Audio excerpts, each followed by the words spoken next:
Hi നമസ്കാരം. ഇന്നത്തെ അതിഥിയെ പറ്റി പറയുകയാണെങ്കിൽ ഞാൻ എൻ്റെ 9ാം ക്ലാസ്സിൽ പഠിക്കുമ്പോൾ ഞാൻ എന്നും വീട്ടിൽ ഉച്ചയ്ക്ക് ചോറുണ്ണാൻ പോകുമായിരുന്നു.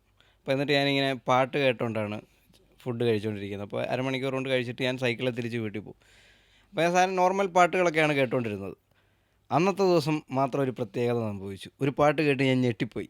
Now watch on, what is dup stella, can I dip it into a smell? Hold me baby, just on my hand for a run over. Every time I wanna see my girl. Hey ലജ്ജാവതിയെ നിന്റെ കള്ളക്കടക്കണ്ണിൽ ലജ്ജാവതിയെ നിന്റെ കള്ളക്കടക്കണ്ണിൽ അഴകാലില മഞ്ഞ ചരടില് പൂത്താലി മഴവില്ലിൻ കസവുലയും മുകിൽ പുടവ ചുറ്റി കുന്നിമണി കൊലുസണിഞ്ഞ് വയൽക്കിളി വരവായി ഹേ അണ്ടങ്കാക്ക കൊണ്ടക്കാരേ ഹേ അച്ചുവെള്ള തൊണ്ടക്കാരേ അയ്യാറെട്ട് പല്ലുകാരേ ഹേ ഐരമീന് കണ്ണുകാരേ പൂവാലൊരു പോട് പോട്ട സൈവ കാട്ട് വേട്ടക്കാരി. ഇന്നത്തെ എൻ്റെ എപ്പിസോഡ് എൻ്റെ ഒരു ഫാൻ ബോയ് മൊമെൻ്റ് കൂടിയാണ്. ആ നിമിഷം മുതൽ ഞാൻ പുള്ളിയുടെ ഫാനാവുകയായിരുന്നു. ഞാൻ ഈ പാട്ട് കേട്ടിട്ട് സ്കൂളിൽ ചെന്ന് എൻ്റെ കൂട്ടുകാരോടൊക്കെ പറഞ്ഞു, ഒരു പ്രത്യേകതരം പാട്ടിറങ്ങി, നമ്മൾ സാധാരണ കേൾക്കുന്ന രീതിയിലെ പാട്ടല്ല, ഇത് ഹിറ്റാവാൻ ചാൻസ് ഉണ്ടെന്ന് പറഞ്ഞു. ആ പാട്ടിൻ്റെ ആളെയാണ് നമ്മളിന്ന് കൊണ്ടുവന്നിരിക്കുന്നത്, ജാസി ചേട്ടൻ. താങ്ക് യു നമസ്കാരം. എനിക്കും ഒരു ഫാൻ ബോയ് മൊമെന്റ് ആണ് കേട്ടോ. അതൊന്നും പറയല്ലേ. അപ്പോൾ ഞാൻ ശരിക്കും സ്കൂളിൽ പഠിക്കും 9ാം ക്ലാസ്സിൽ പഠിക്കുമ്പോഴാണ് സ്കൂൾ വിട്ടിട്ട് ഇങ്ങനെ വീട്ടിൽ പോയാണ് കഴിക്കുന്നത്. അപ്പോൾ സൈക്കിളിൽ പോയിട്ട് ഇങ്ങനെ പാട്ടുകളിങ്ങനെ വരും റിപ്പീറ്റായിട്ട്. അപ്പോൾ ഇത് കേട്ടു. അപ്പോൾ ഞാൻ ഇങ്ങനെ സ്റ്റോക്കായിട്ടിരുന്നു. സാധാരണ നമ്മൾ കേട്ടിട്ടില്ലാത്ത രീതിയിലുള്ളൊരു പാട്ട്. എന്നിട്ട് ഞാൻ സ്കൂളിൽ വന്ന് കൂട്ടുകാരൊക്കെ പറയണം, ഇങ്ങനൊരു പാട്ട് ഇറങ്ങിയിട്ടുണ്ട്, ഇംഗ്ലീഷൊക്കെയാണ് പറയുന്നത്. അതായത് ഞങ്ങൾ ഇംഗ്ലീഷ് പറയാൻ കോൺഫിഡൻസ് ഇല്ലാത്തവരെ കൊണ്ട് ആദ്യമായിട്ട് ഇംഗ്ലീഷ് പറയിപ്പിച്ചതും പാടിച്ചതും ചേട്ടനാണ്. നമുക്ക് ജസ്റ്റ് ആ പാട്ടിലൂടെ ഒന്ന് തുടങ്ങിയാലോ? തീർച്ചയായിട്ടും. ഇംഗ്ലീഷ് ഒന്ന് കേട്ടാലോ? അത് ഞാൻ ആദ്യമായിട്ട് ശ്രീകാന്ത് ഭായിയെ കാണുന്നത് തന്നെ നമ്മുടെ ആ ഗാനമേളയിൽ ആ സ്ഥലത്ത് വെച്ചാണ്. വെട്ടിയാറാണെന്ന് തോന്നുന്നു. കാരക്കാട് കാരക്കാട് അവിടുത്തെ ഗാനമേള. അപ്പോഴ് അന്ന് കണ്ടപ്പോഴത്തേക്ക് ഞാൻ ആദ്യം നിങ്ങളുടെ ഫ്രണ്ട് സതീഷിനെയാണ് കണ്ടത്. അപ്പോൾ എവിടെയോ കണ്ട ഒരു ഫെമിലിയാരിറ്റി ഇങ്ങനെ സതീഷിൻ്റെ ഉണ്ടായിരുന്നു. പിന്നെയാണ് ഞാൻ ശൈല വന്ന് കാണുന്നത്. വളരെ സന്തോഷമായി. ഇപ്പോൾ ഈ പറയുന്നത് പോലെ എനിക്ക് ഒത്തിരി കാര്യങ്ങൾ അങ്ങോട്ടാണ് സത്യം പറഞ്ഞാൽ ചോദിക്കാമല്ലോ. രണ്ടും അങ്ങോട്ടും ഇങ്ങോട്ടും എനിക്കറിയാവുന്ന കുറച്ച് കാര്യങ്ങൾ. നമുക്ക് ഞാനന്ന് ശരിക്കും ചേട്ടനെ കാണാൻ വേണ്ടി തന്നെ വന്നതാണ്. അന്ന് എനിക്ക് വേണ്ടി ഒരു പാട്ട് സമർപ്പിച്ചതിലും സന്തോഷം. അന്ന് പറയാൻ പറ്റിയില്ല. Thank you. അപ്പോൾ എനിക്ക് മനസ്സിലായത് ഈ സ്കിറ്റിനകത്തുള്ള ഒരു ഇതല്ല സ്റ്റേജിനകത്തോട്ട് കയറുമ്പോൾ പെട്ടെന്നൊരു സ്റ്റേജിൽ കയറുമ്പോൾ എനിക്ക് ടെൻഷനാണ്, സത്യമായിട്ടുള്ള കാര്യമാണ്. സ്റ്റേജ് വേറെ ആണല്ലോ. ഇത് നമ്മൾ ഈ ആക്ഷൻ്റെ കട്ടിൻ്റെ ഇടയ്ക്ക് നമ്മൾ പറയുന്നു, കട്ട് ചെയ്തെടുക്കുന്നു. പക്ഷേ സ്റ്റേജിൽ പെർഫോം ചെയ്യാന്ന് പറഞ്ഞു കഴിഞ്ഞാൽ അത് വലിയൊരു സംഭവമാണ്. സ്റ്റേജിൽ കയറുമ്പോൾ അപ്പം എൻ്റെ കാല് കൈ പറയും. ഞാനന്ന് നോക്കിയിരുന്നു. കാര്യം ഈ സ്കിറ്റിൽ കാണുന്ന ഒരാളെ അല്ല സ്റ്റേജിൽ പോയി സംസാരിക്കുന്നതും അതൊരു വലിയൊരു അനുഭവമായിരുന്നു. പിന്നെ ഞാൻ ഈ സാധാരണ വാച്ചോണാണ് കേട്ട് തുടങ്ങിയതും ഒറ്റ പാട്ട് കൊണ്ടല്ലേ സാധാരണ ഇൻട്രോ. അതിനു മുമ്പ് ഞങ്ങളുടെ 1-2 ഫ്രണ്ട്സ് ഹായ് പറയാൻ പറഞ്ഞിട്ടുണ്ട്. ഞങ്ങളെല്ലാം നിങ്ങളുടെ ഫോളോവേഴ്സാണ്. ഒന്ന് നമ്മുടെ ഇഷാൻ ദേവ് സിംഗർ, പിന്നെ എമിൽ എൻ്റെ കൂടെ താമസിക്കുന്ന ബാംഗ്ലൂരിൽ. ഞങ്ങളെല്ലാവരും റെഗുലറായിട്ട് ശ്രീകാന്ത് ഭായിയുടെ കണ്ടൻറ്റ് കാണുകയാണ്. ഞങ്ങളുടെ ഒത്തിരി ഫേവററ്റ് സാധനങ്ങൾ അതിലുണ്ട്. പ്രത്യേകിച്ച് ബുക്ക് ചെതലെടുക്കുന്ന ഒരു സംഭവമുണ്ട്. പിന്നെ മായാവിയുടെ ഒരു എപ്പിസോഡ്, പിന്നെ എന്തോ HR മാനേജർ എന്നൊക്കെ പറഞ്ഞ് ഞങ്ങളുടെ ഫേവററ്റ് സാധനങ്ങളാണ്. എന്തായാലും വളരെ സന്തോഷം കുറച്ച് സമയം പങ്കിടാൻ കഴിഞ്ഞില്ല. എപ്പോഴും 4 പേര് ഇംഗ്ലീഷിൽ അങ്ങ് തുടങ്ങാം. അതെ അതെ. Now watch on, what is dup stella, can I dip it into a smell? Hold me baby, just on my hand for a run over. Every time I wanna see my girl.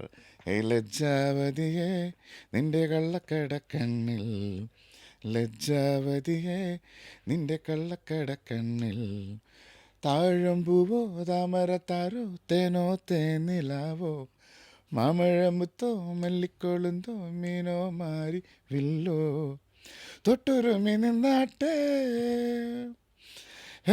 തൊട്ടാവാടി പെൺമാനേ മാനസക്കൊട്ടാര കെട്ടിനകത്തുള്ള രോജാ രാജറാണി ലജ്ജാവതിയെ നിന്റെ കള്ളക്കടക്കണ്ണിൽ. ഓ, 9ാം ക്ലാസ്സിലായിരുന്നു ഈ പാട്ടിൻ്റെ time. അതെ അതെ, thank you so much. എനിക്ക് ഏതോ സ്കൂളിലൊക്കെ ക്ലാസ്സിൽ ഇരുന്ന് കേൾക്കുന്ന ഒരു ഫീലാണ്. വെട്ടിയാർ തന്നെ ആ സ്ഥലത്ത് തന്നെ ഞങ്ങളെ സ്കൂൾ. എടപ്പോൺ സ്കൂളിലായിരുന്നു പഠിച്ചുകൊണ്ടിരുന്നത്. അത് കഴിഞ്ഞിട്ട് പിന്നെ ഈ പാട്ടങ്ങ് ജൂക്ക് ബോക്സുകളിൽ വന്നു 1000 തവണ 2000 തവണ വീണ്ടും റിപ്പീറ്റ് അടിക്കുന്നു. സ്കൂളിൽ യൂത്ത് ഫെസ്റ്റിവലിന് ഫുള്ള് ഇതിൻ്റെ ഡാൻസ്. അങ്ങനെ അത് ഭയങ്കര, ഞാൻ എൻ്റെ ഇത്ര നാളത്തെ ഞാൻ ജീവിച്ച ലൈഫിൽ ഇത്ര ട്രെൻഡിങ് ആയിട്ടുള്ള ഒരു പാട്ട് പിന്നീട് ഉണ്ടായിട്ടില്ലെന്നാണ് എൻ്റെ ഒരു 20 വർഷമായി. 20 വർഷം ആയ പാട്ട് ഇറങ്ങിയിട്ട് 2003-ലായിരുന്നു. ഇപ്പോഴും ആ പാട്ടിനൊരു സസ്റ്റനൻസ് ഉണ്ടെന്ന് അറിയുന്നതിൽ വളരെ സന്തോഷം. എന്തായിരുന്നു അന്നത്തെ ചേട്ടൻ്റെ ഒരു അവസ്ഥ? അതായത് ഈ പാട്ടിറങ്ങി ഹിറ്റായിട്ട് ചേട്ടൻ അത് ശരിക്കും അത് എങ്ങനെയായിരുന്നു എക്സ്പീരിയൻസ് ചെയ്തത്? ഇല്ല, ആക്ച്വലി ഇത് ഞങ്ങൾ ഒരു ആൽബം പ്രോജക്റ്റ് ആയിരുന്നു. ഞങ്ങളുടെ ഒരു ഇൻഡിപെൻഡൻ്റ് ആൽബം പ്രോജക്റ്റ് ആയിരുന്നു. അതിനുവേണ്ടി ചെയ്തെടുക്കാൻ പോകുന്ന കുറച്ച് പാട്ടുകളുടെ ഒരു ലിസ്റ്റായിരുന്നു. അങ്ങനെ ഓൾറെഡി പ്രിപ്പയർഡ് ആയിരുന്നു എൻ്റെ കുറച്ച് ലിസ്റ്റും കാര്യങ്ങളൊക്കെ. അപ്പോൾ അങ്ങനെ പിന്നെ ജയരാജ് സാറുമായിട്ടുള്ളൊരു ഇമ്പ്രവൈസേഷനിലാണ് അത് വന്നത്.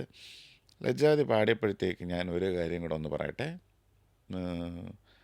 ഞാൻ ജയരാജ് സാറിനോട് പറഞ്ഞു, ഇങ്ങനെ ശ്രീകാന്ത് വെട്ടിയാർ എന്ന് പറഞ്ഞൊരു അദ്ദേഹമുണ്ട്, അദ്ദേഹത്തിൻ്റെ ഒരു കണ്ടൻ്റ് ഉണ്ട്. അത് ലജ്ജാവതിയിൽ ആ വള്ളത്തിൻ്റെ ഒരു വിഷമം, വെള്ളം സംസാരിക്കുന്നത് സംസാരിക്കുന്നത് അത് ഭയങ്കര രസമാണ്. കാര്യം വള്ളമാണല്ലോ അതിൽ, ആ വള്ളം അങ്ങ് ഒത്തിരി ക്ഷീണിക്കും. ആ അതായത് രീതിയിൽ ഇവര് 5 മിനിറ്റ് അതിൻ്റെ പുറത്താണല്ലോ കഥകളിക്കാരും ഇവർ രണ്ടുപേരും. ഞാൻ പറഞ്ഞു, അത് കേട്ട് ജയരാജ് സാർ ഒത്തിരി ചിരിച്ചു. അതിൽ ഈ ഡ്രസ്സ് മാറ്റി വയ്ക്കുന്നതും അത് നല്ലൊരു സംഭവമാണ്. അതുപോലെ ഈ നമ്മൾ വിചാരിക്കാത്ത രീതിയിലുള്ളൊരു കണ്ടൻറ് ക്രിയേഷനാണ് എനിക്ക് ശ്രീകാന്ത് ഭായിയെ പറ്റി താങ്ക് യു. തോന്നിയിട്ടുള്ളത്. വളരെ ഇൻ്റലക്ച്വലായിട്ടുള്ള ഒരു സൈഡും അതിനുണ്ട്, ഒരു അപ്രോച്ചുണ്ട്. വളരെ എന്നാൽ എല്ലാവർക്കും ഇഷ്ടപ്പെടത്തക്ക രീതിയിലുള്ള രണ്ടും കൂടെ മിക്സ് ചെയ്തിട്ടുള്ളൊരു സംഭവം. Thank you. അപ്പോൾ ഈ ലജ്ജാവതി ശരിക്കും ഒരു ആൽബമായിട്ട് ചെയ്യാൻ വേണ്ടിയിട്ട് ട്യൂൺ ചെയ്ത് അത് ലിറിക്സോ? ഇല്ല, അതിൽ അന്നക്കിളി എന്നുള്ള സോങ്ങൊക്കെ ഞങ്ങൾ ഓൾറെഡി പ്രിപ്പയർഡ് ആയിരുന്നു. അന്നക്കിളി, ബെല്ലേ ബെല്ലേ ഇതെല്ലാം ഞങ്ങളുടെ ഒരു ആൽബം സീരീസ് ആയിരുന്നു ആ സമയത്ത്. ഫസ്റ്റ് സൂര്യ ടെലിവിഷന് വേണ്ടിയായിരുന്നു. നമ്മുടെ ബിഗ് ബോസ് സാബു അദ്ദേഹം ഞങ്ങളെ ഇൻട്രൊഡ്യൂസ് ചെയ്തു. അതുപോലെ തനു ബാലക്, റോഷൻ, ചന്ദ്രശേഖർ, അങ്ങനെ ഒരു ഗ്രൂപ്പ് ഉണ്ടായിരുന്നു. അവരുടെ ഒരു ആൽബം സ്ലോട്ടാണ്. നമ്മുടെ ബാലഭാസ്കറൊക്കെ ഉണ്ടായിരുന്ന സമയത്ത് ഉണ്ടായിരുന്ന സെയിം ഒരു ആൽബം പീരീഡായിരുന്നു. അപ്പോൾ ബാലുവിൻ്റെ ആൽബം കഴിഞ്ഞിട്ട് ഞങ്ങൾക്കാണ് സ്ലോട്ട് കിട്ടിയത്. ആ സമയത്താണ് ഞങ്ങളുടെ ലോഞ്ച്. അത് ഓൾറെഡി ഒരു പകുതിയോളം ഞങ്ങൾ പ്രിപ്പയർഡ് ആയിരുന്നു. പിന്നെ ആക്ച്വലി ആഡ് ഓൺസ് വന്നതാണ്. ഇതിൽ ഇംഗ്ലീഷ് ചേർക്കുന്നതും കുറച്ച് പോർഷൻസൊക്കെ പിന്നെ ആഡ് ചെയ്ത് തുടങ്ങിയതാണ്. ഈ ലിറിക്സോ ലജ്ജാവതി എന്നുള്ള കൈതപ്പുറം തിരുമേനിയാണ് അത് അദ്ദേഹം ഇത് എഴുതിയത്. ഇതിലേക്ക് വന്നപ്പോൾ പിന്നെ അതിന് ലിറിക്സ് ഇല്ലായിരുന്നല്ലോ ആൽബമായിട്ട് ഇല്ല, ചെയ്യാൻ അത് വെച്ചപ്പോൾ. ആക്ച്വലി ട്യൂണ് തന്നെ ആയിരുന്നു. അന്നക്കിളിയുടെയോ? അന്നക്കിളിയുടെ ഞങ്ങൾ ഒരു വാക്ക് മാത്രം, അന്നക്കിളി എന്നുള്ള വേർഡ്. കാര്യം അന്ന് ഇപ്പോൾ ഞങ്ങളുടെ ഒരു ഫ്രണ്ട് ജോയിയാണ് എല്ലാ ആൽബത്തിനും എഴുതുന്നത്. ബാലുവിൻ്റെ കൂടെ എഴുതിക്കൊണ്ടിരുന്ന ജോയിയാണ് എഴുതുന്നത്. അന്ന് ഞങ്ങൾക്ക് സ്വാഭാവികമായിട്ടും എനിക്ക് മാത്രമല്ല, ഞങ്ങളുടെ കൂടെയുള്ള കുറേ പേർക്ക് മലയാളം കറക്റ്റ് വാക്ക് കിട്ടിയില്ലെങ്കിൽ ഞങ്ങൾ അന്ന് ഒത്തിരി കേൾക്കുന്ന കെ ആർ റഹ്മാൻ സാർ സോങ്സാണ്. അദ്ദേഹത്തിൻ്റെ പാട്ടുകളുടെ ഒരു ഡമ്മി വേർഷൻ ചെയ്യും. പിന്നെ എല്ലാം ഈ തമിഴ് രീതിയിലാണ് ഞങ്ങൾ. അതാകുമ്പോഴത്തേക്കും നാനാസി എന്തെങ്കിലുമൊക്കെ നമുക്ക് ജോയിൻ ചെയ്യാൻ പറ്റും.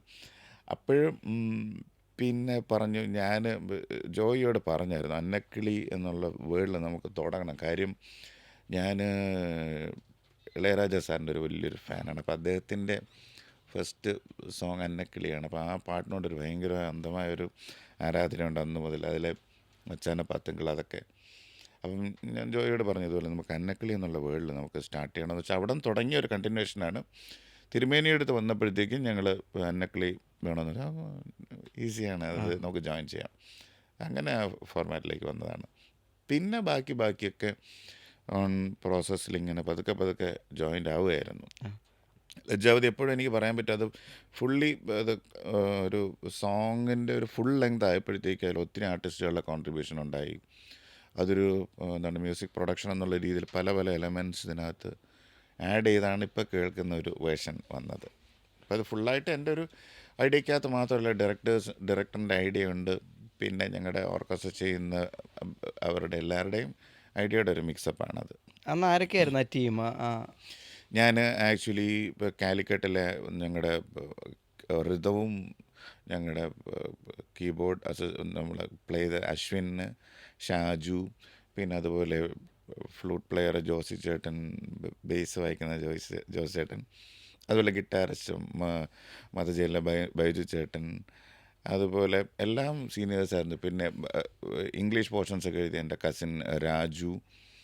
അങ്ങനെ ഒരു നല്ല എക്സ്ട്രീം മ്യൂസീഷ്യൻസ് ഇതിൻ്റെ ഒരു പാർട്ടായിട്ടുണ്ടായിരുന്നു. അതൊരു വലിയ സ്ട്രെങ്ത് ആയിരുന്നു അത്. ഈ ലജ്ജാവതി ഇത് ഫുൾ ഒരു പാക്ക് ആയപ്പോൾ ആദ്യമായിട്ട് കേൾപ്പിച്ചത് ജയരാജ് സാറിനെ തന്നെ ആയിരുന്നോ? ജയരാജ് സാറ് കേട്ടു. ജയരാജ് സാർ കേൾക്കുന്ന സമയം ഞാൻ ഈ പൂജ സ്റ്റുഡിയോയിലാണ് നടന്നത്. സ്റ്റുഡിയോ തൃപ്പൂണിത്തുറ പൂജ സ്റ്റുഡിയോയിലായിരുന്നു.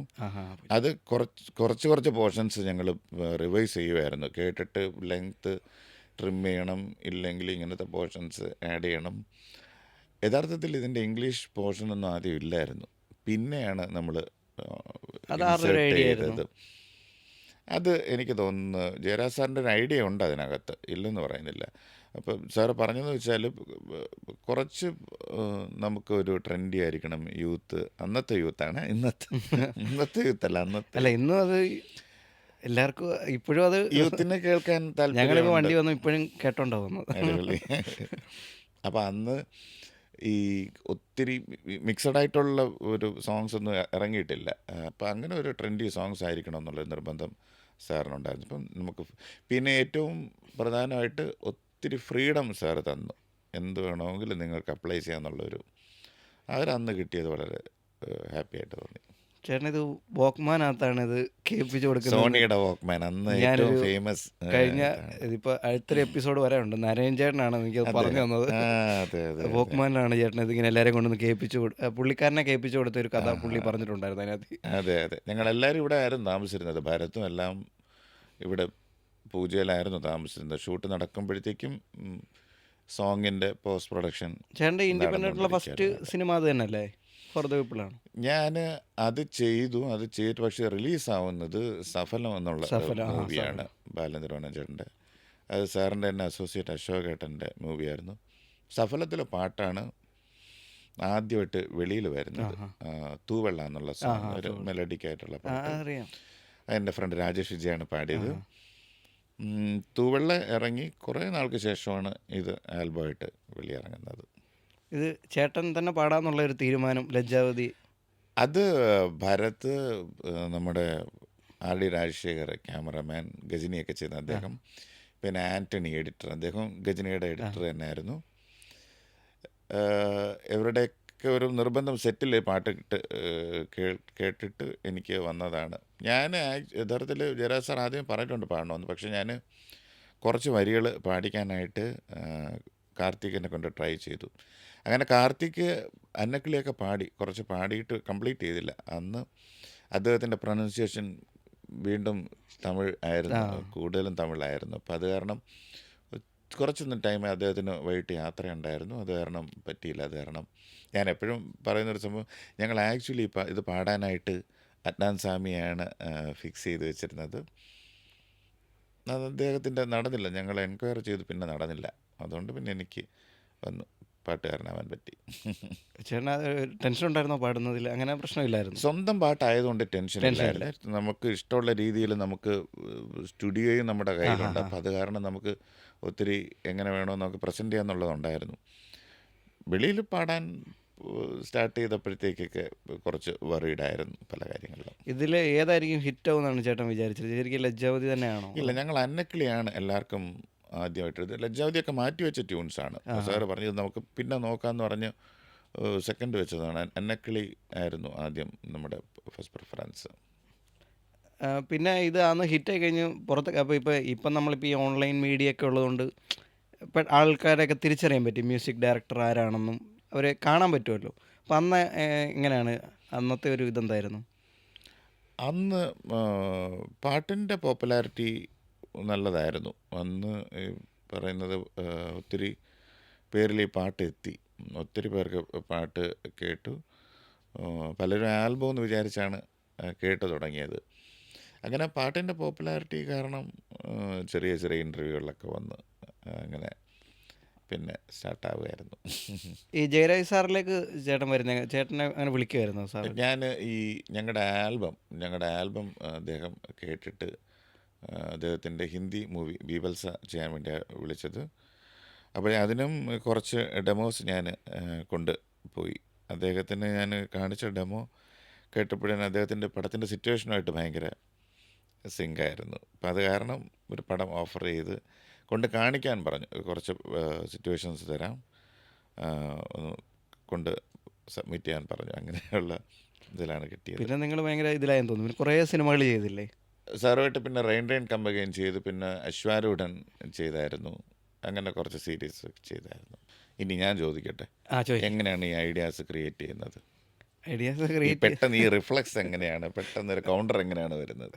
അത് ചെറുപ്പം മുതലേ സ്കൂളിലൊക്കെ പഠിക്കുമ്പോൾ 7ാം ക്ലാസ് വരെ ചേട്ടനെ ഇടയ്ക്കൊരു ഇൻ്റർവ്യൂവിലും കണ്ടായിരുന്നു. ഇൻട്രോട്ടായിരുന്നു, ഇപ്പോൾ അത് മാറി.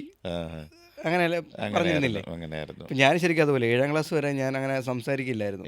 ക്ലാസ്സിൻ്റെ ഏതെങ്കിലും മൂലയ്ക്ക് ഇരിക്കും, ആരോടും മിണ്ടില്ല, നേരെ വീട്ടിൽ പോകും. വീട്ടിലേക്ക് സംസാരിക്കും, പക്ഷേ സ്കൂളിലൊന്നും പോയി. 8ാം ക്ലാസ് വരെ ഞാൻ ക്യാരക്ടർ ചേഞ്ച് ആവുകയായിരുന്നു. കൗണ്ടറൊക്കെ പറയാൻ തുടങ്ങി ഞാൻ കൂട്ടുകാരോടൊക്കെ, നമ്മൾ ഹൈസ്കൂളിലേക്ക് എത്തിയപ്പോഴേ. അപ്പോൾ ഞങ്ങൾ ചേഞ്ച് ആവാൻ കാരണം ഞങ്ങൾ ഒരു ബോയ്സ് മാത്രമുള്ളൊരു ക്ലാസ് ഉണ്ടായിരുന്നു. 8A 8B 8C. 8Aയിൽ ആൺകുട്ടികളും പെൺകുട്ടികളും ഉണ്ട്, 8Bയിൽ പെൺകുട്ടികൾ മാത്രമേ ഉള്ളൂ, 8Cയിൽ ആൺകുട്ടികൾ മാത്രമേ ഉള്ളൂ. ആ ക്ലാസ്സിൽ പോയപ്പോൾ നമ്മുടെ ഒരു കംഫർട്ട് സ്പേസ് ആയിട്ട് എനിക്ക് തോന്നി അവിടെ. അവിടെ നിന്നാണ് ഇങ്ങനെ തമാശകളൊക്കെ ഞാൻ പറയാൻ തുടങ്ങി. പിന്നെ ഞാനിങ്ങനെ ഈ സ്കിറ്റൊക്കെ സ്കൂളിലൊക്കെ അഭിനയിക്കുമായിരുന്നു. അങ്ങനെ അല്ല, അന്നൊക്കെ നമ്മൾ ഈ സ്വന്തമായിട്ട് എഴുതുമല്ലേ. അന്ന് ഈ മറ്റേ പ്രശാന്ത് പുന്നപ്രചേട്ടൻ്റെ മറ്റേ കള്ളുകുടിയ മറ്റേ ബൈജു ഒക്കെ ഉണ്ട്, അതിങ്ങനെ കാസറ്റൊക്കെ ഇട്ട് കണ്ടിട്ട് അതുപോലെ ചെയ്യുക, അങ്ങനത്തെ പരിപാടികളൊക്കെ ആയിരുന്നു. പിന്നെ ഞാൻ നാടകമൊക്കെ എഴുതുമായിരുന്നു ഇതുപോലെ സ്കൂളിൽ പഠിക്കുന്ന സമയത്ത്.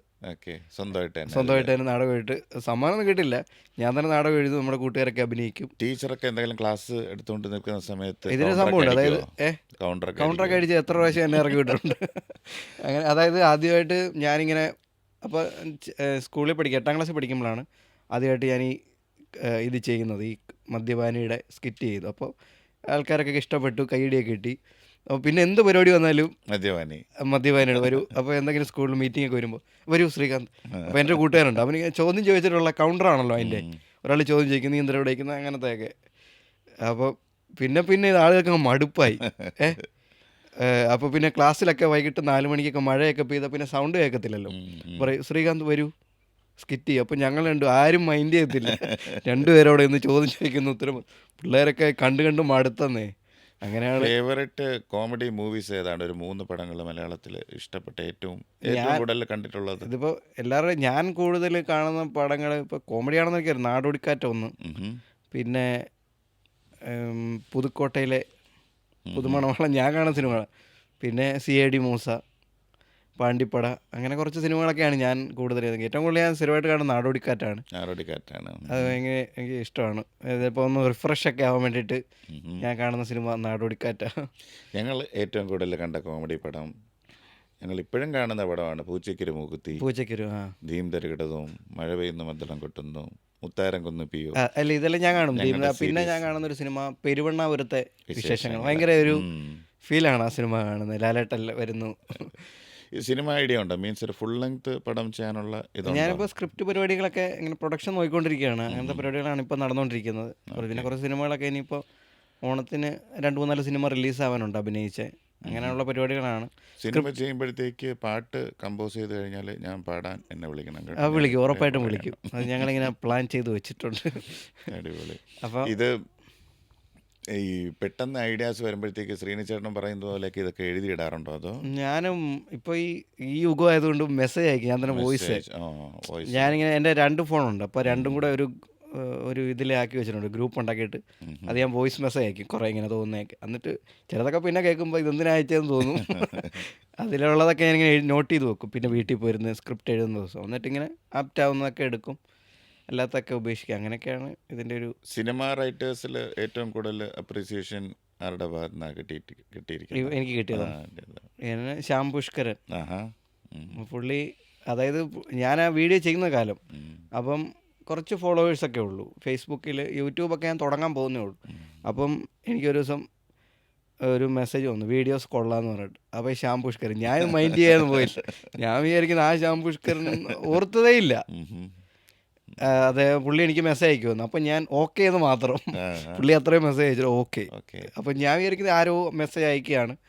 അപ്പോൾ പിന്നെ കുറേ ദിവസം കഴിഞ്ഞിട്ട് ഞാൻ പുള്ളിയുടെ പ്രൊഫൈലിലേക്ക് മെസ്സേജ് അയക്കാൻ വേണ്ടിയിട്ട് നോക്കിയപ്പം പുള്ളിയുടെ മെസ്സേജ് അവിടെ കിടക്കുന്നു. അന്നാണ് എനിക്ക് മനസ്സിലായത് പുള്ളിക്കാരനാണെന്ന്. ഓക്കെ. പുള്ളി നമ്മുടെ വീഡിയോസൊക്കെ കണ്ടിട്ട് അഭിപ്രായമൊക്കെ പറയുമായിരുന്നു.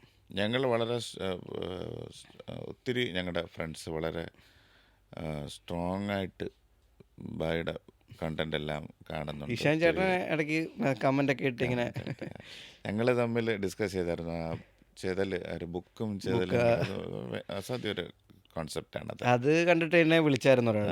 അത് എന്നെ കണ്ടിട്ട് ഞങ്ങളങ്ങനെ എനിക്കൊരു ഇത് കിട്ടിയത് ശ്രീകുമാർ മേനോൻ സാറുണ്ടല്ലോ നമ്മുടെ ഒഡിയൻ ചെയ്തേ. അതിലപ്പോൾ ആ ചെതലുകൾ ബുക്ക് തിന്നുമ്പോൾ അത് 2 ഊഴം ഇരിപ്പുണ്ടായിരുന്നു. അപ്പോൾ അത് തിന്നാന്ന് പറയുമ്പോൾ ഒരു ചെതൽ പറയും അത് തിന്നരുത്, ആ ശ്രീകുമാർ മേനോൻ ചെതലെങ്ങാനും കേട്ട ഇറങ്ങി വരുമെന്ന്. അപ്പോൾ അത് കണ്ടിട്ട് പുള്ളിക്കാരൻ എനിക്ക് മെസ്സേജ് അയച്ചു. ഞങ്ങൾ പോയി പരിചയപ്പെട്ടു. പിന്നെ പുള്ളിയുടെ ഒരു വർക്കിൽ ഞാൻ പങ്കെടുത്തു. അങ്ങനെയൊക്കെ വെരി ഗുഡ്. റിപ്പീറ്റ് വാല്യൂ ഉള്ള കോണ്ടന്റാണ് ശ്രീകാന്ത് ഭായിയുടെ. ഞാൻ എപ്പോഴും ശ്രദ്ധിച്ചിട്ടുണ്ട്. നമ്മൾ ഒന്നിൽ കൂടുതൽ പ്രത്യേകിച്ച് ഞാൻ പറഞ്ഞ പോലെ ആ മായാവി ഞങ്ങൾ എപ്പോഴും കാണുന്നതാണ്. കുട്ടൂസിൻ്റെ അടുത്ത് വിളിച്ച് പറയുന്നത് എന്നെ തിരിച്ച് കുപ്പിയിലിടാനും. കുപ്പി വേണമെന്നില്ല, പാല് മേടിക്കുന്ന പാത്രമായാലും മതി, ഞാൻ വന്ന് കയറിക്കോളാം. ഇതൊക്കെ നേരത്തെ ചെയ്ത് വെച്ചാണ് അതോ ഓൺ സ്പോട്ട്? അത് ഞാൻ പെട്ടെന്ന് ചെയ്തതാ. എനിക്ക് അന്നൊക്കെ അത് കുറച്ചാൾ മുന്നേ ചെയ്താ. അന്നൊക്കെ ഞാൻ രാവിലെ തൊട്ട് ചെയ്താ പരിപാടി. നിന്ന് എന്ത് ചെയ്യാന്നിങ്ങനെ ആലോചിച്ചിരിക്കുമ്പോൾ പെട്ടെന്ന് തോന്നുന്നു അപ്പുറത്തെ വീട്ടിലെ പയ്യനെ വിളിക്കുന്നു, ഷൂട്ട് ചെയ്യുന്നു, അങ്ങനെ ഇട്ടാ. അടിപൊളി. അതുപോലെ ആൻറ്റിയുടെ റോള് പറയാതിരിക്കാൻ പറ്റില്ല. ആൻറ്റി ഇപ്പോഴും വവ്വാലായിട്ട് എന്താ കാണിച്ചല്ലേ. ഇപ്പം പുതിയ പടം വരുന്നുണ്ടല്ലേ അമ്മ. ആലപ്പുഴ ജിംഖാനയും പരിവാർ എന്ന് 2 സിനിമ റിലീസായിരുന്നു. ഇനിയിപ്പോൾ സുമതി പടമൊക്കെയാണ് ഇനി അമ്മ റിലീസ്. അമ്മ സത്യം ഇത് എൻജോയ് ചെയ്തുകൊണ്ടിരിക്കുക ഇപ്പം. Very good, very good. ഞാൻ കാണാറുണ്ട്, ഇൻ്റർവ്യൂസും കാണാറുണ്ട്. ഇപ്പം ചേട്ടൻ ആ പടമൊക്കെ ഭയങ്കര ഫസ്റ്റ് പടം ഭയങ്കര ഒരു സക്സസ് ആണല്ലോ അന്നുണ്ടായിരുന്നത്. അപ്പോൾ അതെങ്ങനെ സക്സസ്സിനെ എങ്ങനെ മാനേജ് ചെയ്തു? അന്ന് ആക്ച്വലി സിനിമ നമുക്ക് അത്ര ഫ്രണ്ട്ലി ആയിരുന്നില്ല. നമുക്ക് സിനിമയിൽ പ്രവേശിക്കാനോ സിനിമയിൽ നിലനിന്ന് പോകാനുള്ള ഒരു സംഭവം ഇല്ല. ഫിലിമിൽ എൻട്രി തന്നെ നമുക്ക് ഒരു പ്രത്യേകിച്ച് ഞാൻ ഒരിക്കലും പ്രതീക്ഷിച്ചിട്ടില്ല സിനിമയിൽ പാട്ടുകാരനാവും. ഞാൻ മ്യൂസിക് അത്യാവശ്യം ചെയ്യണമെന്നുള്ള ഒരു ആഗ്രഹം ഉണ്ടായിരുന്നു. മ്യൂസിക് ഡയറക്ഷൻ ഓക്കെ ആയിരുന്നു. ഫസ്റ്റ് തമിഴ് സോങ് ഏതായിരുന്നു? ഞാൻ ആദ്യം പാടുന്നത് അണ്ടങ്കാക്കയാണ് പാടുന്നത്. അണ്ടങ്കാക്ക പാടിയപ്പോഴത്തേക്ക് അത് റിലീസിന് വേണ്ടി കുറച്ചാൾ വെയിറ്റ് ചെയ്യണമെന്ന് അവർ പറഞ്ഞിരുന്നു. പക്ഷേ അതിന് ശേഷം ഈ ഗുണ്ടുമാങ്ക തോപ്പുക്കുള്ള എന്നുള്ള സോങ് പാടാനായിട്ട് വിളിച്ചു. അപ്പോഴത് പാടി. ഇത് രണ്ടും ഇറങ്ങിയത് ഏതാണ്ട് ഒരേ സമയത്ത് ആയിരുന്നു. പാടിയത് ആദ്യം അണ്ടങ്കാക്കയാണ്, റിലീസാവുന്നത് ഗുണ്ടുമാങ്ക തോപ്പുക്കുള്ളയാണ്. ഈ അനിയൻ്റെ കഥയും പരിപാടികളൊക്കെ അന്ന് കേട്ടായിരുന്നു. ഞാൻ ലൊക്കേഷനിലാണ് ആദ്യം പോകുന്നത്. ലൊക്കേഷനിൽ പോകുമ്പോഴത്തേക്ക് വിക്രം സാർ അവിടെ ഇല്ല, ശങ്കർ സാർ വന്ന് പുള്ളിയും ഇരുന്ന് തന്നെയാണ് ലിറിക്കെല്ലാം എഴുതി തന്നിട്ട് വൈകിട്ട് 5 മണിക്ക് റെക്കോർഡ് ചെയ്യാമെന്ന് പറഞ്ഞ് പോയിട്ട് വന്നു. പിന്നെ 5 മണിയാകുമ്പോൾ കറക്റ്റ് പുള്ളി മാത്രമേ ഉണ്ടായിരുന്നുള്ളൂ. നമ്മുടെ ആൽബം എടുക്കുന്ന പോലെ ഒരു 10-15 പേരൊന്നും സ്റ്റുഡിയോയിൽ ഇല്ല. വളരെ ഫ്രീ ആയിട്ട് റെക്കോർഡ് ചെയ്യാനുള്ളൊരു സ്പേസ് ഉണ്ടായിരുന്നു. അദ്ദേഹത്തിൻ്റെ ജഡ്ജ്മെൻറ്റ്സ് ഒത്തിരി ഉണ്ട് പാട്ടിൽ പാടുമ്പോഴത്തേക്കുള്ള വേരിയേഷനും. പിന്നെ തമിഴ് സോങ്സ് ഡൈനാമിക്സ് ആണല്ലോ കൂടുതൽ. അവർക്ക് ഈ എന്താണ് പവർ എക്സ്പ്രഷൻ എന്നുള്ള സംഭവത്തിൽ ഭയങ്കര അതിന് കുറച്ച് ടൈം എന്തായാലും എടുത്തു. എടുത്തു. ഞാനൊരു ഇത് ചെയ്തിട്ടുണ്ടായിരുന്നു, ഞാൻ കണ്ടു. രണ്ടക്ക അല്ലേ ലിറിക്സ് എഴുതുന്നത് എങ്ങനെയാണ് ചേട്ടാ? അണ്ടങ്കാക്ക ഒന്ന് ജസ്റ്റ് ഒരു 2 വരി. ഹേ അണ്ടങ്കാക്ക കൊണ്ടക്കാരേ, ഹേ അച്ചു വെള്ള തൊണ്ടക്കാരേ, അയ്യാറെട്ട് പല്ലുകാരേ, ഹേ ഐരമീന് കണ്ണുകാരേ, ഹേ പൂവാലൊരു പോട് പോട്ട സൈവ കാട്ട് വേട്ടക്കാരി. എൻ്റെ ഹൈലൈറ്റ് ആയിട്ടുള്ള പോർഷൻ എന്ന് വെച്ചാൽ പാള വാഴമുക്കനെനിയോ സാബൂത്രി പോട്ട് സാപ്പിടുവേണോ. ഇതായിരുന്നു ഏറ്റവും കൂടുതൽ കറക്ഷൻസ് എനിക്ക് ആ സമയം പാടി റെക്കോർഡ് ചെയ്യാം. ദററററ. ഇത് ആക്ച്വലി എനിക്ക് തോന്നുന്നത് ശങ്കർ സാറിൻ്റെ ഒരു ഇതായിരുന്നു. ഇങ്ങനെ ഇരുന്നാണ് അതപ്പോഴേ അദ്ദേഹത്തിന് ഫ്രെയിംസൊക്കെ മനസ്സിലുണ്ട്. ഇങ്ങനെ ഇരുന്നായിരിക്കും പാടുന്നത്, ഇങ്ങനെ താളം പിടിച്ചിട്ടൊക്കെ പാടുമെന്നൊക്കെ പറഞ്ഞ് അപ്പോഴേ അദ്ദേഹത്തിന് ആ ഫോർസൈറ്റ് ഉണ്ട്. ആഹാ. അതൊരു സംഭവമായിട്ട് എനിക്ക് തോന്നിയിട്ടുണ്ട്. അതിലൊക്കെ എങ്ങനെയായിരുന്നു ഒരു അത് പാടാനായിട്ട് ഹാരിസ് സാറാണ് മ്യൂസിക്. അദ്ദേഹം സ്റ്റുഡിയോയിലുണ്ടായിരുന്നു. അദ്ദേഹത്തിൻ്റെ വോക്കൽ എടുക്കുന്ന രീതി കുറച്ച് നമ്മൾ ടൈം എടുക്കും. ആ പെട്ടെന്ന് ഇറങ്ങാൻ പറ്റില്ല. അവിടെ സ്റ്റുഡിയോയിൽ കയറിയാൽ ഇച്ചിരി ടൈം എടുക്കും. നന്നായിട്ട് ടൈം എടുത്തിട്ട് അത് അവരുടെ ഒരു രീതി അങ്ങനെയാണ്. സാധാരണ നമ്മൾ കയറി സ്റ്റുഡിയോയിൽ കയറി 1 മണിക്കൂർ 2 മണിക്കൂറിനകത്ത് പാടി തീർക്കാൻ പറ്റില്ല. 2 ദിവസമൊക്കെ നിന്നിട്ട് ഒത്തിരി ടൈം എടുക്കും. അങ്ങനെ ഒരു പ്രോസസ്സാണത്. അവരുടെ സൗണ്ടിനോടുള്ളൊരു കോൺസെപ്റ്റ് അവരത്രയും സ്ട്രോങ് ആണ്. അവരുദ്ദേശിക്കുന്ന റിസൾട്ട് കിട്ടാതെ വെളിയിൽ വിടാറില്ല. രണ്ടങ്കാക്ക എന്തായിരുന്നു ആക്ച്വലി അതിനകത്ത് ഈ രണ്ടക്ക. രണ്ടക്കം ആ അതെ അതെ. അങ്ങനെ. അപ്പം ഇപ്പം എന്നോട് ചോദിച്ചില്ല, ഞാൻ പറഞ്ഞില്ല ശ്യാം പുഷ്കരൻ ചേട്ടൻ മെസ്സേജ് അയച്ചു. അതുപോലെ ഈ നമ്മുടെ ഫസ്റ്റിൽ കിട്ടിയ വലിയൊരു അപ്രിസിയേഷൻ ചേട്ടനെ ഇഷ്ടപ്പെടുന്ന ആളുകളുടെ എനിക്ക് യഥാർത്ഥത്തിൽ ഡയറക്റ്റ് അപ്രീസിയേഷൻ എന്നുള്ളതിനെക്കാളും എന്നെ പാടാനായിട്ട് വിളിക്കുന്നതായിരുന്നു കൂടുതലും. അങ്ങനെ ദേവിശ്രീ പ്രസാദ് സാർ, അങ്ങനെ ഒരു കീരവാണി സാർ, അങ്ങനെ വിദ്യാജി അദ്ദേഹം, അങ്ങനെ കുറേ പേരുടെ പാട്ടുകൾ പാടാനായിട്ട് പറ്റി. ആ സമയം ആദ്യം വിളിക്കുന്ന വലിയ മ്യൂസിക് ഡയറക്ടേഴ്സും ഞങ്ങളൊക്കെ ഇങ്ങനെ ഒരു റെഫറൻസ് ഗ്രന്ഥമായിട്ട് കണ്ടിരുന്ന 2-3 പേരാണ്. ഒന്ന് വിദ്യാജി, കീരവാണി സാറ്, മനീഷ് ശർമ്മ സാറ്. അവരുടെ കൂടെയൊക്കെ എനിക്ക് ആ സമയത്ത് തന്നെ പോയി വർക്ക് ചെയ്യാൻ പറ്റി. അങ്ങനെ ഒരു പോയിട്ട് പറയുമ്പോഴത്തേക്ക് പലരും ഞാനല്ല ഇതിനെ കമ്പോസർ, ഞാൻ ഇതിനെ കമ്പോസ് ചെയ്ത ഞാനല്ല, ഞാൻ പാട്ടുകാരൻ മാത്രമാണെന്ന് വിചാരിച്ചാണ് ആക്ച്വലി പല സ്ഥലങ്ങളിലും വിളിച്ചൊരു സിംഗറായിട്ട് ആണ് വിളിച്ചത്. പിന്നെ അവിടെ ചെന്ന് ഞാൻ സംസാരിക്കുന്ന വഴിയാണ് ആണ് ഇതിൻ്റെ കമ്പോസർ എന്നുള്ള രീതിയിൽ അറിയുന്നത്. പുതിയ പ്രോജക്റ്റുകൾ ഞാനിപ്പം ചെയ്ത് തീർന്നിട്ടുള്ളത് ആസ് യൂഷ്വൽ ഞാൻ കന്നഡ പടങ്ങളാണ് ചെയ്യുന്നത് കൂടുതൽ. ഇപ്പോഴും സോണു നിഗം പാടിയിട്ടുണ്ട് ആ പാട്ട്. അത് റിലീസ് നവംബർ ഡിസംബറുകളിലായിരിക്കും. പിന്നെ മലയാളം കമ്പോസിംഗ് ആയിട്ട് സ്റ്റാർട്ട് ചെയ്തിട്ടില്ല, പക്ഷെ പാടിയിട്ടുള്ള കുറച്ച് പാട്ടുകൾ ഉടനെ റിലീസിനുണ്ട്. പിന്നെ ദാസാറിൻ്റെ ഒരു സോങ് കോമ്പിലേഷൻ ഞങ്ങൾ റിലീസ് ചെയ്യുന്നുണ്ട്. അതിൻ്റെ വർക്കിലാണ് ഇപ്പോഴേ.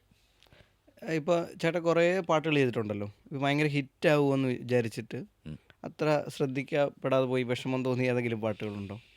എപ്പോഴും സിനിമ പാട്ടെന്ന് പറയുമ്പോൾ സിനിമയെ ബേസ് ചെയ്തും സിനിമ നല്ലതല്ലെങ്കിൽ നമുക്കതിൻ്റെ ഒരു നമ്മളെ കഷ്ടപ്പെട്ടതിൻ്റെ ഒരു ഇത് കിട്ടില്ല എന്നുള്ളൊരു സംഭവമാണ്. പിന്നെ എപ്പോഴും മനസ്സിൽ ആലോചിക്കും, സിനിമയല്ലേ, ഇതെല്ലാം സ്വാഭാവികം. നമ്മളെപ്പോഴും നമ്മൾ ഉദ്ദേശിക്കുന്നവരെല്ലാം ഹിറ്റാവണമെന്നില്ല. നമ്മൾ ആവില്ല എന്ന് വിചാരിക്കുന്നത് വീണ്ടും അതുപോലെ വർക്കൗട്ട് ആവണമെന്നില്ല. ഈ പാട്ടുകളൊക്കെ കൊണ്ടുവരത്തില്ലേ ഇവർ റെഫറൻസിന്? റെഫറൻസിന് ചിലതൊക്കെ അതുപോലെ അടിച്ചു മാറ്റി തരാൻ അങ്ങനെ ആവശ്യപ്പെടാറുണ്ട്. ഉണ്ട്. അത് കൂടുതലും കന്നഡയിലാണ്. അത് അവർ തന്നെ സെലക്ട് ചെയ്ത് കൊണ്ടു തന്നിട്ട് ഇതുപോലെ. പക്ഷെ അത് അവരെയും കുറ്റം പറയാൻ പറ്റില്ല. എനിക്ക് തോന്നുന്നു ഇപ്പോൾ നമ്മുടെ കമ്പോസിങ്ങിന് മുമ്പ് ചിലപ്പോൾ അവരൊരു പാട്ട് കണ്ടിട്ട് ഒരു വിഷ്വലൊക്കെ മനസ്സിൽ പ്ലാൻ ചെയ്യുന്നതും അവരെയും അങ്ങനെ കുറ്റം പറയാൻ പറ്റില്ല. ചിലപ്പോൾ ഡയറക്റ്റ് വലിക്കണമെന്ന് പറയാറുണ്ട്, ഇല്ലെന്ന് പറയുന്നില്ല. അങ്ങനെയൊക്കെ ചെയ്യേണ്ട സന്ദർഭവും വന്നിട്ടുണ്ട്, അതും ഇല്ലെന്ന് പറയുന്നത്. ചേട്ടൻ എങ്ങനെ അത് ഡീൽ ചെയ്യും? ഇത് 2 രീതിയിൽ കണക്കാക്കാം. ഇത് ചില സമയങ്ങളിൽ ചില റെഫറൻസ് കൊണ്ടുവരുന്നത് നമുക്കങ്ങ് ഇഷ്ടപ്പെടും. നമ്മൾ ഇച്ചിരി ഒന്ന് കേട്ടിട്ടില്ലാത്ത ഒരു ടൈപ്പ് പാട്ടോ പെട്ടെന്ന് നമുക്കത് കേട്ടിട്ട് നമുക്കൊരു ഇൻസ്പിറേഷൻ കിട്ടുന്ന പാട്ടുകൾ നമ്മൾ സ്വീകരിക്കാറുണ്ട്. ഞാൻ അത് കുറച്ച് ഡയറക്ടേഴ്സ് പോയിൻ്റ് ഓഫ് വ്യൂവിൽ വർക്ക് ചെയ്യുന്ന അവരുടെ തന്നെ രീതിയിൽ അവർ ഫ്രെയിമും ഇതെല്ലാം മനസ്സിലാക്കിയിട്ട് അവർ കേൾക്കുന്ന പാട്ടുകൾ എന്തെങ്കിലും സാമ്യം ഉണ്ടെങ്കിൽ ഇങ്ങനത്തെ ഒന്ന് അപ്ലൈ ചെയ്യാം എന്ന് പറഞ്ഞ് കൊണ്ട് തരുമ്പോഴേക്കും നമുക്കും ഒന്ന് വ്യത്യാസപ്പെട്ട് ചിന്തിക്കാൻ ചില സമയങ്ങളിൽ അത് നമുക്ക് ഒരു സഹായമാകും. കാര്യം നമ്മളെപ്പോഴും അറിയാമല്ലോ, നമ്മുടെ ഒരു ടെംപ്ലേറ്റ് ഉണ്ട്, അതിനകത്ത് തന്നെ ആയിരിക്കും എപ്പോഴും കിടക്കുന്നത്. അതിനകത്ത് നിന്ന് വലിച്ചു മാറ്റി പുറത്തോട്ട് കൊണ്ടുവരാനായിട്ട് ചില സമയങ്ങളിൽ റെഫറൻസ് സാധിക്കും. പിന്നെ ഡയറക്റ്റ് ഒരു സ്ട്രെയിറ്റ് ഹുക്കിന് മുതിരാതിരിക്കാൻ ശ്രമിക്കാറുണ്ട്.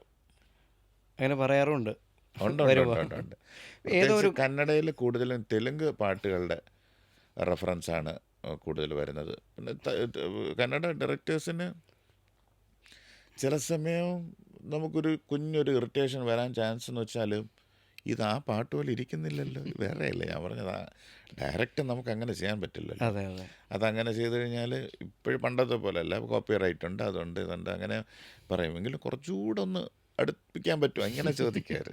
കൊഞ്ചം കിട്ടെ കാര്യം അവർക്കത് കേൾക്കുമ്പോഴത്തേക്ക് ആ പാട്ടാണല്ലോ, അത് ഓൾറെഡി അവിടെ ഒരു അതിങ്ങനെ മൈൻഡിൽ കിടക്കുന്നത് ഭയങ്കര കൊണ്ട്. പോപ്പുലർ സോങ്സ് ആയിരിക്കും അങ്ങനെ വരുന്നത്. അപ്പോൾ അതുമായിട്ട് തീരെ അടുത്ത് കൊണ്ടുവരാൻ അങ്ങനെ കുറച്ച് ഡയറക്ടേഴ്സ് സമീപിക്കാറുണ്ട്, ഇല്ലെന്ന് പറയുന്നില്ല. ഏതോ ചേട്ടൻ അവിടെ പറഞ്ഞിട്ടുണ്ടല്ലോ മറ്റേ ഈ ഫ്ലൈറ്റിൽ. അതുണ്ട്, ആ പാട്ടുണ്ട്. അത് പണ്ട് കെനിജിയുടെ ഒരു സാക്സ് ആയിരുന്നു ഞങ്ങളുടെ ആദ്യത്തെ ഡയറക്ടർ, ഹുഡുകാട്ട എന്നുള്ള മൂവിയുടെ ഡയറക്ടർ. പുള്ളി തന്നെ എനിക്ക് ഇതുപോലെ നല്ലൊരു ട്യൂണ് കിട്ടി. ഞാൻ പറഞ്ഞു കേൾക്കാം, സ്വാഭാവികമാണല്ലോ അത്. അങ്ങനെ കേട്ട് നല്ലൊരു ട്യൂൺ ഇങ്ങനെയാണ് അത് പുള്ളി തന്നെ അവർ ലിറിക്കും ആദ്യം അങ്ങ് റെഡിയാക്കും. നോവം തരാ നമ്മളന്ന് റിവൈസ് ചെയ്ത് എല്ലാം പ്രിപ്പയർ ചെയ്ത് പാടി, ശ്രേയ ഘോഷാലൊക്കെ പാട്ട് ഭയങ്കര ഹിറ്റായി, അവിടെ ഭയങ്കര ഹിറ്റായി. അങ്ങനെ ഞാൻ കുറേ നാൾക്ക് ശേഷമാണ് ഇത് ഞാൻ നോക്കിയ ഫ്ലൈറ്റിലെ ഈ പാട്ട് സംഭവം എന്താ ഒറിജിനൽ. അപ്പോൾ എന്തോ തോന്നി?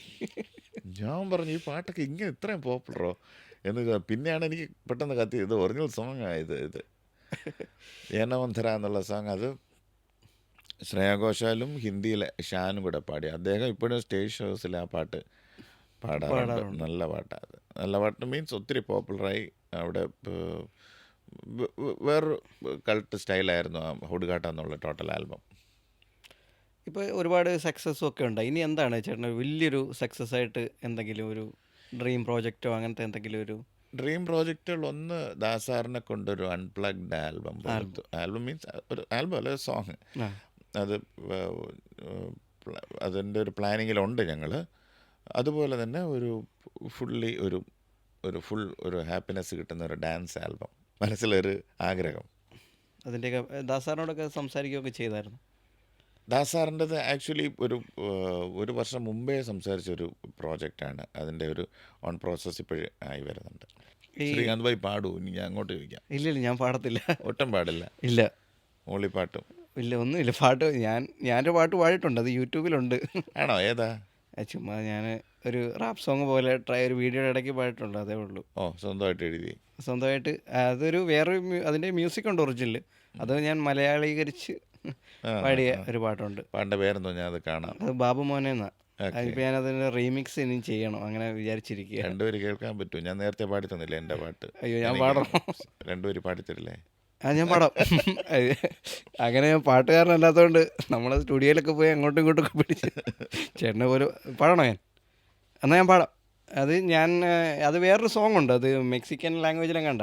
അതിടയ്ക്ക് ഇൻസ്റ്റയിൽ അതിങ്ങനെ വൈറലായപ്പോൾ ഞാൻ അതിങ്ങനെ മലയാളത്തിലേക്കാക്കി പാടിയതാണ്. വേറെ എപ്പിസോഡുകളൊന്നും ഈ പാട്ട് പാടിയിട്ടില്ലല്ലോ അല്ലേ? ഇല്ലില്ല. എന്നാ പാടാം, തീർച്ചയായിട്ടും പാടാം. അങ്ങനെ പെട്ടെന്നോടണോ സ്പീഡില്ല എല്ലെന്താ, തെക്കല്ല സുഷമയ്ക്ക് ബൈക്കില്ല എല്ലെന്താ, ഈ കുന്തം വലിച്ചാൽ ചുമ ഫലം, ഉച്ച ഊണിന് സ്പെഷ്യൽ നീ പറ, ബഹുമൊനെ ഇറച്ചി ചാറൊഴി, ചാറില്ലെങ്കിൽ മീൻകറി ഒഴി, ഇല്ലേലെന്തേലും മൊഴി, ബഹുമൊനെ. അടിപൊളി. വിഷുവൊക്കെ ആയോ ഇത്? ഇത് ഓൾറെഡി കുറേ നാൾ മുമ്പ് ഇറങ്ങി, കുറച്ച് വൈറലൊക്കെ ആയ പാട്ടായിരുന്നു. ശരി ശരി. ബാബുമോനെ എന്നുള്ളൊരു കോൺസെപ്റ്റ് അതിൽ. അത് എന്നെ വീട്ടിൽ ബാബു എന്നാണ് വിളിക്കുന്നത്, ഇതിലൂടെ എല്ലാവരും അറിഞ്ഞോട്ടെ. ശരി. വീട്ടിലും നാട്ടിലും ഒക്കെ. പിന്നെ ഞാനിപ്പോൾ വീഡിയോ ചെയ്യാൻ തുടങ്ങിയതിന് പിന്നെയാണ് എൻ്റെ പേര് ശ്രീകാന്ത് എന്നാണെന്നുള്ളത് നാട്ടിലൊക്കെ. ഇപ്പോൾ തന്നെ ആൾക്കാരൊക്കെ ബാബു എന്ന് വിളിച്ചവരൊക്കെ ഇപ്പോൾ ശ്രീകാന്ത് എന്ന് വിളിക്കുന്നുണ്ട്. അങ്ങനെ വെട്ടിയാർ എന്ന് ഞങ്ങളുടെ നാടിൻ്റെ പേരാണ്. ഇപ്പോൾ കൂടുതൽ ആളുകൾ എന്നെ വെട്ടിയാർ എന്നാണ് വിളിക്കാറ്, ശ്രീകാന്ത് എന്ന് വിളിക്കുന്നത് കുറവാണ്. അത് ഞാൻ പിന്നെ ഗൾഫിൽ വർക്ക് ചെയ്തപ്പോഴും എങ്ങനെയോ എന്താണെന്ന് അറിയില്ല, നാട് എല്ലാവരും വെട്ടിയാർ എന്നാ വിളിക്കാനുള്ളൊരു എളുപ്പവും. അങ്ങനെ ഞാനൊരു ചോദ്യം കണ്ടുപിടിച്ചു. ഇപ്പം നേരത്തെ ചോദിച്ചു പഴയ പാട്ടും പുതിയ പാട്ടും എങ്ങനെയാണ്. അതുപോലെ തന്നെ കോമഡിയിൽ പഴയ അങ്ങ് അറ്റത്തെ സ്ലാപ്സ്റ്റിക് അല്ല, അത് കഴിഞ്ഞിട്ടുള്ള ഒരു 80s കോമഡിയും ഇപ്പോഴത്തെ കോമഡിയും തമ്മിൽ ശ്രീകാന്ത് ഭായി കാണുന്ന ഒരു മേജർ വ്യത്യാസം? കോമഡി ഇപ്പോൾ ഇപ്പം ഞാൻ പറയുകയാണെങ്കിൽ ഇപ്പോൾ കുറച്ച് പൊളിറ്റിക്കൽ കറക്റ്റ്നെസ് ഒക്കെ നോക്കാറുണ്ടല്ലോ. പണ്ട് അല്ല അത് തമാശ എന്നല്ലേ പറയാം, അന്ന് അങ്ങനെ ഇതൊന്നും ഇല്ലല്ലോ. ഭാര്യയ്ക്കെല്ലാം എന്നും പറയുന്നു. ഇപ്പോൾ അന്നത്തെ സിനിമകൾ വിമർശിക്കപ്പെടുന്നു, അങ്ങനെ ആളുകളെ വ്യക്തിപരമായി കളിയാക്കുക, നിറത്തിൻ്റെ പേര് കളിയാക്കുക എന്നൊക്കെ പറഞ്ഞിട്ട് അങ്ങനെ കുറേ വ്യത്യാസങ്ങളൊക്കെ വന്നിട്ടുണ്ട്. പിന്നെ പിന്നെ അന്ന് കുറച്ച് ഈ ഇപ്പോൾ നാടോടിക്കാറ്റൊക്കെ തന്നെ പട്ടിണിയുണ്ട്. ഉം. ഈ അവിടെ അങ്ങനെയുള്ള കുറേ തമാശകളൊക്കെ ഉണ്ട്. കൊഴിക്കാനില്ല പിണ്ണാക്ക് ഞാനെടുത്ത് കഴിച്ചു. ഉം. പിന്നെ കാലഘട്ടമൊക്കെ മാറി. ആളുകൾ തമാശയെ കാണുന്ന രീതി ഉം. ഒക്കെ ഇപ്പോൾ യൂത്തിന് കുറച്ച് സിനിമകൾ ഇഷ്ടപ്പെടണമെന്നില്ല. അങ്ങനെയൊക്കെ വ്യത്യാസങ്ങളൊക്കെ വന്നു തമാശയിൽ തന്നെ. അതായത് സംഭാഷണ രീതിയിൽ പ്രസൻറ്റ് ചെയ്യുന്നതിൽ വ്യത്യാസം ഫീൽ ചെയ്തിട്ടില്ലേ? അതെ അതെ, ഡയലോഗുകൾ അങ്ങനെ എല്ലാത്തിലും ഒരു വ്യത്യാസം ഫീൽ ചെയ്തിട്ടുണ്ട്. ഇപ്പോഴും ചെറിയ ചെറിയ പിന്നെ കൗണ്ടർ സിനിമകളൊക്കെ ഇപ്പോൾ കുറഞ്ഞു. കൗണ്ടർ തമാശകൾ ഉണ്ടായിരുന്നല്ലോ പണ്ട്. പിന്നെ അത് നന്നായിട്ട് പെർഫോം ചെയ്യുമായിരുന്നു, ഒരു ടൈമിങ് ആർട്ടിസ്റ്റുകൾ തമ്മിലുള്ള. ഇപ്പോൾ അങ്ങനെ എനിക്കങ്ങനെ തോന്നിയിട്ടുള്ളത്, കൗണ്ടർ തമാശ വെച്ചിട്ടുള്ള സീനുകളൊക്കെ കുറഞ്ഞു. ഇപ്പോൾ കൂടുതൽ സിറ്റുവേഷണൽ തമാശകളൊക്കെയാണ്. അങ്ങനെയാണ് എനിക്ക് ഫീൽ ചെയ്തിട്ടുള്ളത്. ഈ ഓൺ സ്ക്രിപ്റ്റ് എഴുതിയിട്ട് ലൊക്കേഷനിലോട്ട് പോകുന്നതാണോ, അവിടെ പോയിട്ട് ഇമ്പ്രൂവൈസ് ചെയ്യുന്നതാണോ നിങ്ങൾക്ക് ഏറ്റവും ഞാൻ ഫുൾ സ്ക്രിപ്റ്റായിട്ടേ പോകത്തുള്ളൂ. അതൊരു റിസ്ക് എലമെൻ്റ് ഉണ്ട്. നമ്മുടെ അന്നത്തെ മൂഡ് അവിടെ പോയി ഇപ്പോൾ ലൊക്കേഷൻ അറിയാമല്ലോ, നമ്മൾ ഈ കാണുന്നൊരു സുഖമില്ല. എപ്പോഴും ടെൻഷനും പ്രഷറും ഓരോ മൂഡ് ചേഞ്ചും പല രീതിയിലായിരിക്കും. എപ്പോഴും നമുക്ക് ഇമ്പ്രൂവൈസ് ചെയ്യാൻ പറ്റണമെന്നില്ല. അപ്പം നമ്മൾ ഓൾറെഡി സ്ക്രിപ്റ്റിൽ എന്തെങ്കിലും സാധനം വേണം. അത് കഴിഞ്ഞിട്ട് അതിൽ നിന്ന് കൂടുതൽ കിട്ടുന്നതായിരിക്കും, ബോണസ് കിട്ടുന്നതായിരിക്കും നല്ലതെന്നാണ് തോന്നുന്നത്. അതെ, അതായത് ഇപ്പം പലരും ചിരിക്കും എന്ന് പ്രതീക്ഷിച്ചിട്ട് ചിരിക്കാതിരുന്ന സ്കിറ്റുകളുണ്ടോ? ഉണ്ട്, ഇഷ്ടം പോലെ ഉണ്ട്. എനിക്ക് പേഴ്സണലി ഇഷ്ടമുള്ളത് പലതും പൊളിഞ്ഞു പോയിട്ടുണ്ട്. നമ്മൾ പേഴ്സണലി അങ്ങനെ ഇത് വർക്കാവത്തില്ലെന്നൊക്കെ അല്ല, അത്ര ഹിറ്റാവുമെന്ന് വിചാരിക്കാത്തത് ഹിറ്റാവുകയും ചെയ്യും. അങ്ങനെയാണ്. നിങ്ങൾ ഫ്രണ്ട്സ് തമ്മിൽ ഡിസ്കസ് ചെയ്തിരിക്കുമോ? അപ്പോൾ ഇത് ചിരി വന്നില്ലെങ്കിലോ അങ്ങനെ ഡൗട്ട് വരാറുണ്ടോ? എൻ്റെ ഒരു കൂട്ടുകാരുണ്ട്, പാട്ട് ട്യൂണ് കേൾക്കുമ്പോൾ ട്യൂണ് ഞങ്ങളുടെ കൂട്ടുകാരുമായിട്ട് കേൾപ്പിക്കുമ്പോഴത്തേക്ക് അവന്മാർ ഓപ്പണായിട്ട് പറയും, ഇത് മറ്റേ പാട്ട് പോലെ ഇരിക്കുന്നില്ലേ, അങ്ങനെ പറയാറുണ്ട്. എൻ്റെ ഫ്രണ്ടുണ്ട്, ജയകൃഷ്ണൻ എന്നാ പേര്. ജയകൃഷ്ണൻ, പുള്ളി കണ്ടന്റ് ക്രിയേറ്ററാണ്. ജയകൃഷ്ണൻ ശ്രീകുമാർ എന്നാണ് പുള്ളിയുടെ പേര്. നിങ്ങളുടെ ഇതിൽ ആക്ട് ചെയ്തിട്ടുണ്ടോ? നമ്മുടെ വീട്ടിൽ അഭിനയിക്കുന്നുണ്ട്. പുള്ളിക്ക് ഇൻഡിപെൻഡൻ്റ് ആയിട്ട് വേറെ പോലീസുകാരനായിട്ട് വരുന്ന അദ്ദേഹമാണ്? അല്ലല്ല, അതല്ല, ഒരു ഗ്ലാസ് വെച്ചിട്ട് എൻ്റെ 1-2 വീഡിയോയിലൊക്കെ അഭിനയിച്ചിട്ടുണ്ട് പുള്ളി. കണ്ടക്ടറായിട്ടൊക്കെ, ബസ് കണ്ടക്ടറായിട്ട് വരുന്ന അതുമല്ല, പുള്ളി കുറച്ച് വീഡിയോസിൽ അഭിനയിച്ചിട്ടുള്ളൂ. പുള്ളി വേറെ ചെയ്യുന്നതാണ്. പിന്നെ ഞാൻ ഇടയ്ക്ക് വിളിക്കുമ്പോൾ പുള്ളി വരുന്ന പുള്ളിയായിട്ടാണ് ഞാൻ കൂടുതൽ ഞങ്ങൾ എനിക്ക് പുള്ളിക്ക് നമ്മൾ പറയുമ്പോഴേ ആ ഒരു ഹ്യൂമർ സെൻസ് ഉള്ള ആളാണ് നല്ലതായിട്ട്. ഞങ്ങൾ രണ്ടും ഏകദേശം ഞങ്ങളുടെ ഈ ഹ്യൂമർ പാറ്റേൺ ഒക്കെ സെയിം ആയിട്ട് തോന്നിയിട്ടുണ്ട്. അപ്പോൾ പുള്ളിയായിട്ടായിരിക്കും ഞാൻ കൂടുതൽ ഡിസ്കസ് ചെയ്യുന്നു. പറയുന്നൊരു സാധനമുണ്ട്, അപ്പോൾ പുള്ളി പറയും അത് കൊള്ളാം. അങ്ങനെ ഞങ്ങൾ അങ്ങോട്ടും ഇങ്ങോട്ടും, പുള്ളി ഇങ്ങോട്ടും പറയും ഞാനിങ്ങനെ ഞാൻ അടുത്ത് ചെയ്യാൻ പോകുന്നത് ഇതാണ്. അപ്പോൾ ഞങ്ങളിങ്ങനെ അത് ഡിസ്കസ് ചെയ്യും. അങ്ങനെ പുള്ളിയായിട്ടാണ് ഞാൻ കൂടുതൽ. അപ്പോൾ പുള്ളി അങ്ങോട്ടും ഇങ്ങോട്ട് കളിയാക്കും. ഓ നിങ്ങളുടെ കോമഡിയൊക്കെ തീർന്നല്ലേ ഇത് പറയുമ്പോൾ അങ്ങനെ ചോദിക്കും, ജയകൃഷ്ണൻ തന്നെയാണോ ഈ കോമഡി ഇപ്പോൾ പറഞ്ഞത്? അങ്ങനെ അങ്ങോട്ടും ഇങ്ങോട്ട് കളിയാക്കും. കൊള്ളാത്ത കോമഡി ഞങ്ങൾ അങ്ങനെ പറഞ്ഞു വിടും. ഒരു ഡയലോഗ് എഴുതുമ്പോഴത്തേക്ക് ഇതിൻ്റെ ഒരു കൗണ്ടർ ചിന്തിക്കാനായിട്ട് എത്ര സമയം എടുക്കും? ഇപ്പോൾ ഒരു ഡയലോഗ് നിങ്ങൾ എഴുതി, അതിന് തൊട്ടടുത്തതിൻ്റെ കൗണ്ടർ ഇത് വേണം. ഞാൻ ചെയ്യുന്നത് ഇങ്ങനെയാണ്, പല കൗണ്ടറുകൾ പറഞ്ഞു നോക്കും. എന്നിട്ട് ഞാൻ പറയും, ഞാൻ തന്നെ ഇങ്ങനെ ആലോചിക്കും. പിന്നെ അത് ഇങ്ങനെ പറഞ്ഞു നോക്കും. പിന്നെ ഞാൻ ഇത് എഴുതിയിട്ട് പിന്നെ വായിച്ചു നോക്കും. വായിച്ചു നോക്കുമ്പോൾ നമുക്കൊരു ഐഡിയ കിട്ടും. പിന്നെ അത് പിറ്റേ ദിവസം രാവിലെ എടുത്തൊന്ന് വായിച്ചു നോക്കും. ഷൂട്ടിന് മുന്നേ. ഷൂട്ട് രാവിലെ ഇപ്പോൾ എല്ലാവരും വിളിക്കും. അപ്പോൾ ഞങ്ങളങ്ങനെ ഷൂട്ട് ചെയ്യുന്നത്. എല്ലാവരും 10 മണിയാകുമ്പോൾ വരണമെന്ന് മെസ്സേജ് അയക്കും. അപ്പോൾ എല്ലാവരും വരും. അപ്പോൾ അതിന് മുന്നേ ഞാൻ 8 മണിയാകുമ്പോൾ എടുത്തൊന്ന് വായിച്ചു നോക്കും. അങ്ങനെ പലതും അവസാനം വെട്ടിക്കളയും, ഇത് വേണ്ട. അപ്പോൾ ഇന്നലെ എനിക്ക് രസമായിട്ട് തോന്നി, ചിലപ്പോൾ ഇന്ന് അതത്ര രസമായിട്ട് തോന്നില്ല. അങ്ങനെ ഞാൻ ഇതേ ക്വസ്റ്റ്യൻ തന്നെ ഞാൻ നമ്മുടെ മരിച്ചുപോയ സിദ്ദിഖേട്ടനുമായിട്ട് ചോദിച്ചിട്ടുണ്ട്. അവരുടെ അറിയാലോ, അവരുടെ റാംജി റാവൊക്കെ ഈ ഒരു ട്രെൻഡിങ് ആയിരുന്ന സമയത്ത് ഈ റിഫ്ലക്സ് പെട്ടെന്ന് കിട്ടുന്ന. അപ്പോൾ അദ്ദേഹം പറയും ഇതാണ്, എഴുതിയിട്ട് ഒത്തിരി എഴുതിയിട്ട് അദ്ദേഹം ഇതുപോലെ ഒത്തിരി റീറൈറ്റ് ചെയ്യും, ഒത്തിരി വായിച്ചു നോക്കും. അപ്പോഴത്തേക്കും ശ്രീകാന്ത് ഭായിയുടെ ഒത്തിരി സ്കിറ്റുകളിൽ എനിക്ക് അങ്ങനെ ഒരു പ്രോസസ്സ് കാണുമ്പോഴത്തേക്ക് ഫീൽ ചെയ്തിട്ടുണ്ട്. കാര്യം ചുമ്മാ ഒരു ഡയലോഗിന് വേണ്ടിയുള്ള ഡയലോഗല്ല, ഒരു പർപ്പസ്ഫുൾ ആയിട്ടുള്ള ഒരു ഡയലോഗാണ്. അപ്പോൾ ഇത്ര നേരം നിങ്ങൾ കേട്ടത് ഞാൻ ശ്രീകാന്ത് വെട്ടിയാറിനെ ഇൻ്റർവ്യൂ ചെയ്യുന്നതാണ് നിങ്ങൾ കണ്ടത്. ഇത് എഡിറ്റ് ചെയ്ത് പിന്നെ കുറച്ച് എഡിറ്റിൽ കട്ട് ചെയ്ത് കളയും. അപ്പോൾ നമ്മൾ കുറച്ച് സീരിയസ് ആയിപ്പോയി. ഇനി ഒരു പാട്ട് കേട്ടാലോ? ജസ്റ്റ് അന്നക്കിളി ഒന്ന്. അന്നക്കിളി ഞാൻ അപ്പോഴും അന്നക്കിളി സാധാരണ അന്നക്കിളി ചേട്ടൻ ആർക്ക് വേണ്ടി ഡെഡിക്കേറ്റ് ചെയ്യും? ഞാനിപ്പോൾ ചോദിച്ചു കഴിഞ്ഞാൽ ഞാനിപ്പോഴും ശ്രീകാന്ത് ഭായിക്ക് വേണ്ടി ഡെഡിക്കേറ്റ് ചെയ്യും. വേറെ ആരാണ് ഇരിക്കുന്നത് എൻ്റെ ഫ്രണ്ടിൽ? ഞാനൊരു കാര്യം ചെയ്യാം, അന്നക്കിളി ഞാൻ നേരത്തെ പറഞ്ഞു എൻ്റെ ഒരു തമിഴ് തന്നെ ആഹാ. പാടാം. அன்னக்கிளி நீ வாடிய காதல் சீட்டெடுக்க நெல்லுக்கு பதிலாக முத்தங்கள் நான் கொடுக்க மஞ்சம் மயிலே உன் தோகையில் ஒளிஞ்சு கண்ணா மூச்சின ஆட கொஞ்சி விளையாடி கும்பாளம் போற்று என்ன உனக்குள்ள தேட அன்னக்கிளி நீ வாடிய காதல் சீட்டெடுக்க நெல்லுக்கு பதிலாக முத்தங்கள் நான் കൊടുക്ക. അന്ന് എനിക്ക് തോന്നുന്നു അന്നക്കിളിയാണ് ഞാൻ സ്റ്റേജിൽ വെച്ച് ഡെഡിക്കേറ്റ് ചെയ്തതായിട്ട് തോന്നുന്നു. അന്നക്കിളി അടിപൊളിയായിരുന്നു. എന്നെയാണ് കുറേ ആൾക്കാർ ഞാൻ കുളിച്ചായിരുന്നു. വിചാരിച്ചു അത് പാട്ട് കേട്ടിട്ട് ഇങ്ങോട്ട് ഡാൻസ് ചെയ്യാനൊക്കെ വരും. ഞാൻ നോക്കിയപ്പോൾ പാട്ട് കേട്ടിട്ട് പിന്നെ കാണാനില്ല, അതുവഴി അങ്ങ് പോയി.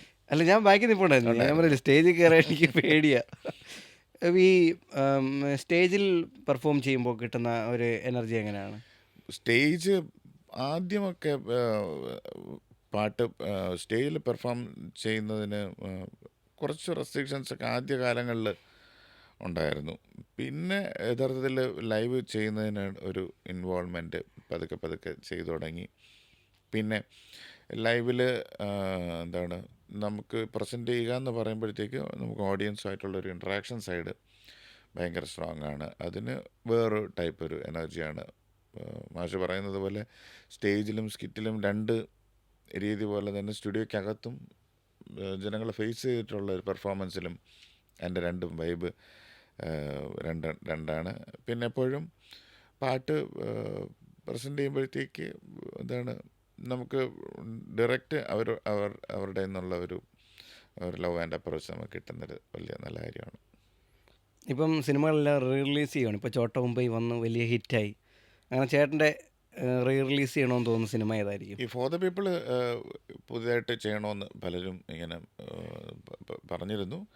പക്ഷേ അതിൻ്റെ പ്രോസസ്സ് ഇങ്ങനെ ഒന്നും സ്റ്റാർട്ടായിട്ടില്ല. അതിന് ജസ്റ്റ് പറയാനുള്ളൊരു സന്ദർഭമൊന്നും ആയിട്ടില്ല. അല്ല, അങ്ങനെ പ്ലാൻ ഉണ്ടോ ശരിക്കും? പ്ലാന് ജസ്റ്റ് ഓപ്പൺ ആയിട്ടില്ല. എങ്ങനെയെങ്കിലും സെറ്റ് ചെയ്യണം. ഞങ്ങൾക്ക് തിയേറ്ററിൽ കിടന്ന് അന്ന് തുള്ളാൻ പറ്റിയില്ല. ക്ലാസ്സിലെ അന്ന് തുള്ളാൻ പറ്റില്ല. അന്ന് സിനിമയ്ക്കൊന്നും അങ്ങനെ അന്ന് നമ്മൾ വർഷത്തിലൊരു സിനിമ അല്ലെങ്കിൽ 2 വർഷം കൂടി ഒരു സിനിമയ്ക്കൊക്കെ കൊണ്ടുപോകും. ഓക്കെ ഓക്കെ ഒറ്റയ്ക്ക് പോയി അല്ല കാണുന്നത്. ഇല്ലില്ല, അന്ന് വീട്ടിൽ നിന്ന് കൊണ്ടുപോകണം ആ കാലത്തൊക്കെ നമ്മൾ. പിന്നെ ഞങ്ങളുടെ നാട്ടിലൊരു തിയേറ്റർ ഉണ്ടായിരുന്നു, അതിപ്പോൾ പൊളിച്ചു. കുമാരി എന്നായിരുന്നു അതൊരു. ഓക്കെ അവിടെ 3 വർഷം കഴിഞ്ഞ് 4 വർഷം കഴിഞ്ഞിട്ടൊക്കെ റിലീസാവും സിനിമകൾ വരും. സിനിമകൾ വരും. ഇത്തിരി താമസിച്ചിട്ടൊക്കെ വരത്തുള്ളൂ. അങ്ങനത്തെ ഞാൻ അവിടെ അവസാനം കണ്ട ക്ലാസ്മേറ്റ്സ് കഴിഞ്ഞിട്ട് പിന്നീട് അത് വന്നിട്ടില്ല. ക്ലാസ്മേറ്റ്സ് വരുന്നത് 2 വർഷം കഴിഞ്ഞിട്ടാണ്. ഓക്കെ ക്ലാസ്മേറ്റ്സ് ഒക്കെ റിലീസായി 2 വർഷം കഴിഞ്ഞിട്ടൊക്കെ അവിടെ ആ തിയേറ്ററിൽ വരത്തുള്ളൂ. അപ്പോൾ അവിടെയുള്ള നാട്ടുകാരൊക്കെ ഈ ബെഞ്ചൊക്കെ ഇട്ടുള്ള അങ്ങനത്തെ ഇതായിരുന്നു. അപ്പോൾ അവിടെയാണ് സിനിമ കാണുന്നത്. അപ്പം എങ്ങനെയെങ്കിലും ഈ ഫോർ ദ പീപ്പിൾ ഒന്ന് റിലീസ് ചെയ്യണം. ഞങ്ങൾക്ക് ലജ്ജാവതി അവിടെ കാണണം. അല്ല, മൊത്തത്തിൽ സിനിമ ഭയങ്കര ഇതായിരുന്നല്ലോ അന്നത്തെ ഒരു. അതെ അതെ, സിനിമയുടെ ഒരു ആ സമയത്ത് വളരെ ട്രെൻഡിങ് ആയിട്ടുള്ളൊരു മൂവിയായിരുന്നു അത്.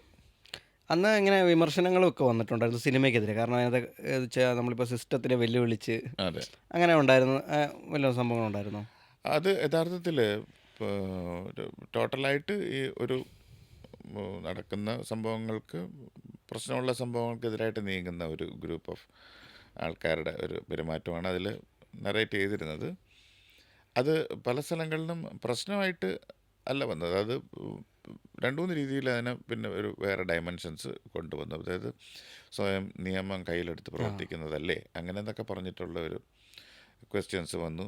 പിന്നെ സിനിമയെ സംബന്ധിച്ചിടത്തോളം എപ്പോഴും എനിക്ക് പറയാം, കഥയെഴുത്തും സിനിമയിലും തമ്മിൽ എപ്പോഴും എനിക്ക് തോന്നിയിട്ടുള്ളൊരു കാര്യം, അതിനെ ഒരു കഥയായിട്ട് കണ്ട് അതിനെ ഒന്ന് മാറ്റിയാൽ മതി. അതിനെ ഡയറക്റ്റ് അതൊരു എന്താണ് നിയമത്തിനെതിരായിട്ട് പ്രവർത്തിക്കുന്നത് അങ്ങനെയൊന്നുള്ള സിനിമയ്ക്ക് വേണ്ടിയുള്ള സബ്ജക്റ്റായിട്ട് അത് കണക്ക് കൂട്ടുക. അന്നത്തെ കാലത്ത് അതൊക്കെയായിരുന്നു എൻ്റെ ഒരു സംഭവം. അങ്ങനെ ഒരു ഡിഫറൻസ് വന്നിട്ടുണ്ടെന്ന് തോന്നുന്നുണ്ടോ? സിനിമകൾ ഇറങ്ങുന്ന കാലഘട്ടമായിട്ട് മാറിയിട്ടെ സിനിമയൊക്കെ ഭയങ്കര വിമർശനം നേരിടാറുണ്ടല്ലോ സിനിമകൾ. സിനിമയുടെ അന്നത്തെ ഒരു പ്രത്യക്ഷത്തിൽ സിനിമ പെരുമാറുന്നതും ഇന്ന് പെരുമാറുന്നതും തമ്മിൽ ഒത്തിരി വ്യത്യാസമുള്ളതായിട്ട് തോന്നുന്നുണ്ട്. ഇപ്പം അന്ന് ഒരു സിനിമ ഇറങ്ങണമെങ്കിൽ സൊസൈറ്റി എന്നുള്ള ഒരു ഘടകത്തിനെ അത്രമാത്രം നമ്മൾ കെയർ ചെയ്ത് കണ്ടൻറ് ഇറക്കേണ്ട കാര്യം ഉള്ളതായിട്ട് തോന്നുന്നില്ല. പക്ഷേ ഇന്ന് ഈ പറയുന്നത് പോലെ ഒരു എനിക്ക് തോന്നുന്നത് ആർട്ടിസ്റ്റിൻ്റെ ഒരു ലിബർട്ടിയിലും അത് ആ, സ്വാതന്ത്ര്യത്തിലും എല്ലാം അത് ഒരു പരിധി വരെ അത് കടന്നിട്ടുണ്ട് എന്ന് തോന്നുന്നുണ്ട്. ഇപ്പോൾ നമുക്ക് ഇഷ്ടമുള്ള പോലെ ഒരു കണ്ടൻറ് എഴുതാനോ ക്രിയേറ്റ് ചെയ്യാനോ നമുക്ക് ബുദ്ധിമുട്ടുള്ള ഒരു സിറ്റുവേഷനായിട്ട് ഇപ്പോഴും തോന്നുന്നുണ്ട്. പിന്നെ ഈ ഇൻഡിപെൻഡൻറ്റ് മ്യൂസിക്കിൻ്റെ ഇത്ര ഒരു സ്വീകാര്യതയെ പറ്റി എന്താണ് ചേട്ടൻ അന്ന് ഇത് ആഗ്രഹിച്ചിട്ടുണ്ടല്ലോ ഇത് പണ്ടൊക്കെ? ഞങ്ങൾ പണ്ട് മുതലേ ഇഷ്ടപ്പെടുന്ന ഒരു കാര്യമാണ് ഇൻഡിപെൻഡൻറ്റ് മ്യൂസിക്കിന് അതിൻ്റേതായിട്ടുള്ളൊരു സ്ഥാനം. പണ്ട് മുതലേ സിനിമ പാടുന്നവർ മാത്രമാണ് പാട്ടുകാർ. സിനിമയിൽ പാടാൻ പറ്റിയാൽ അത് നല്ലത്, സിനിമയിൽ പാടുന്നവരെയാണ് പാട്ടുകാരെന്നുള്ള രീതിയിൽ. കാര്യം ഒരു രീതിയിലും ആൽബങ്ങളോ ഒന്നും മുമ്പോട്ട് വരില്ല എന്നുള്ളൊരു ചിന്ത ഒരു സമയത്തുണ്ടായിരുന്നു. പക്ഷെ അതിന് മുകളിലാണ് ഇപ്പോൾ നമ്മുടെ പ്ലാറ്റ്ഫോംസെല്ലാം അതിനെ സഹായിക്കുന്നതും ഒത്തിരി പേര് സ്വന്തമായിട്ട് പാട്ട് പ്രിപ്പയർ ചെയ്ത് ആൾക്കാർ ഇഷ്ടപ്പെടത്തക്ക ഒരു രീതിയിൽ പല സ്ഥലങ്ങളിലും വന്നു തുടങ്ങി. അതുപോലെ ഇൻഡിപെൻഡൻ്റ് ആയിട്ടുള്ള പാട്ടുകൾക്ക് അതിൻ്റെതായിട്ടുള്ളൊരു സ്ഥാനവും മ്യൂസിക്കിൽ വന്നു. പണ്ട് സിനിമ പാട്ടുകൾ മാത്രമായിരുന്നല്ലോ എല്ലാവരും കേൾക്കുകയും ഇപ്പം ഇഷ്ടപ്പെട്ടിരുന്നത്. ഹനുമാൻ കൈൻഡ് അവരൊക്കെ അവരൊക്കെ ആ വരുന്നുണ്ട്. ഒരു ഇപ്പോൾ വേടൻ ആ ഒരു സ്വീകാര്യത ഒരു ഇൻഡിപെൻഡൻറ്റ് അതെ മ്യൂസിക് അതെ അതെ. ചെയ്യുന്നവർക്ക് കിട്ടുന്ന. ഞങ്ങളുടെ സമയത്ത് യഥാർത്ഥത്തിൽ ആദ്യമായിട്ട് കാണുന്ന മലയാളത്തിലെ ഒരു സക്സസ്ഫുൾ ആൽബം എന്ന് വെച്ചാൽ ബാലഭാസ്കറിൻ്റെ ആ ആൽബമായിരുന്നു കൺഫ്യൂഷൻ. അദ്ദേഹത്തിൻ്റെ ആൽബമാണ്. അന്ന് അതൊരു വലിയൊരു അത്ഭുതമായിരുന്നു ഞങ്ങൾക്ക്. ഇങ്ങനെ ഒരു പാട്ട് ഫിലിമിലും എങ്ങും കേൾക്കാൻ പറ്റാതെ. പക്ഷെ അത് ഒരു പ്രൈവറ്റ് ഒരു ആൽബം എന്നുള്ള രീതിയിൽ ബാലുവിൻ്റെത് കേട്ടിട്ടുണ്ട്. അതല്ലാതെ ആക്ച്വലി ദാസാറിൻ്റെ തരങ്ങണി പാട്ടുകൾ അതിനു മുമ്പ് ആൽബംസ് ഒത്തിരി നോൺ സിനിമാറ്റിക് പാട്ടുകൾ വന്നിട്ടുണ്ടെങ്കിലും ഒരു യൂത്ത് ഓറിയൻറ്റഡ് ഒരു പാട്ട് ബാലുവിൻ്റെത് ആ സമയത്ത് ഞങ്ങളെല്ലാം ഭയങ്കര അത്ഭുതപ്പെടുത്തിയ ഒരു പാട്ടായിരുന്നു. അന്ന് ഈ ഫോർ ദ പീപ്പിൾ ഇറങ്ങിയത് ഈ ലജ്ജാവതി പാട്ടുണ്ടായിരുന്നു. ഈ ലജ്ജാവതിക്ക് വരും വേറെ ഏതെങ്കിലും വാക്ക് എഴുതിയിട്ടുണ്ടായിരുന്നോ കൈതപ്രസാദ് സാർ? ഇല്ല, ലജ്ജാവതി എന്നുള്ള വേർഡ് നമ്മൾ വേണമെന്ന് ഡൗട്ട് അടിച്ച് നമ്മൾ പറഞ്ഞിട്ടുള്ള ഒരു വാക്കാണ്. ഇതിങ്ങനെ ശരിയാവോ ഇല്ല എന്ന് ചോദിച്ചൊരു വേർഡാണ് അത്. പിന്നെ ജയരാജ് സാർ തന്നെ അതിന് ഒരു ഇത് ഓക്കെ ആവും എന്നുള്ളൊരു ജഡ്ജ്മെൻറ്റിൽ വന്നതാണ്. കാര്യം വെച്ചാൽ നമുക്കും ആ വാക്ക് ആദ്യമായിട്ടാണ് കേൾക്കുന്നത്. ഇല്ലെങ്കിൽ അത് അപ്ലൈ ചെയ്താൽ കറക്റ്റ് ആയിരിക്കുമോ എന്നുള്ളൊരു ഡൗട്ട് ആ സമയത്തെ ഉണ്ടാവും. ഇത് തമിഴിലും സെയിം ലജ്ജാവതി എന്ന് തന്നെ ആക്ച്വലി ഞങ്ങൾ എടുക്കാനുണ്ടായത്. അപ്പോൾ ഞാനിപ്പം ചേട്ടനാണ് അടുത്ത പോഡ്കാസ്റ്റിൽ വരുന്നതപ്പോൾ എൻ്റെ ചേച്ചി ആവശ്യപ്പെട്ടു. അതായത് പുള്ളിക്കാരുടെ കല്യാണ ഇതുണ്ടല്ലോ CD, അതിൽ താലി കെട്ടുന്ന സമയത്ത് അഴകാലില്ല മഞ്ഞ അത് കാണുവാണെങ്കിൽ പുള്ളിക്കാരനെ കൊണ്ട് ആ പാട്ടൊന്ന് പാടിക്കണതിനോട് ആ പറഞ്ഞു. കല്യാണ കാസറ്റ് എന്ന് കേട്ടപ്പോഴേ തോന്നിയ ഈ പാട്ടായിരിക്കും എന്ന്. കല്യാണ CD. ഇപ്പോഴത്തെ ഒരു ഭാഷ അന്ന് കല്യാണ CD ഭരിച്ച ഐറ്റമാണിത്. ഇപ്പം ചേച്ചിക്ക് വേണ്ടി അഴകല്ല. അഴകാലില മഞ്ഞച്ചരടിൽ പൂത്താല് മഴവില്ലിൻ കസവുലയും മുകിൽ പുടവ ചുറ്റി കുന്നിമണി കൊലുസണിഞ്ഞ് വയൽക്കിളി വരവായി കുരുന്നീല പടർപ്പിനുള്ളിൽ കുളിർമൊഴിയൊഴുകി ഏഴഴകായി പൂങ്കവിളിൽ ചിന്നി നിന്നാണം എൻ കരളിൻ താഴ്വരയിൽ ചെമ്പകപ്പൂമഴ അഴകാലില മഞ്ഞച്ചരടിൽ പൂത്താലി മഴവില്ലിൻ കസവുലയും മുകിൽ പുടവ ചുറ്റി. Thank you so much. Thank you.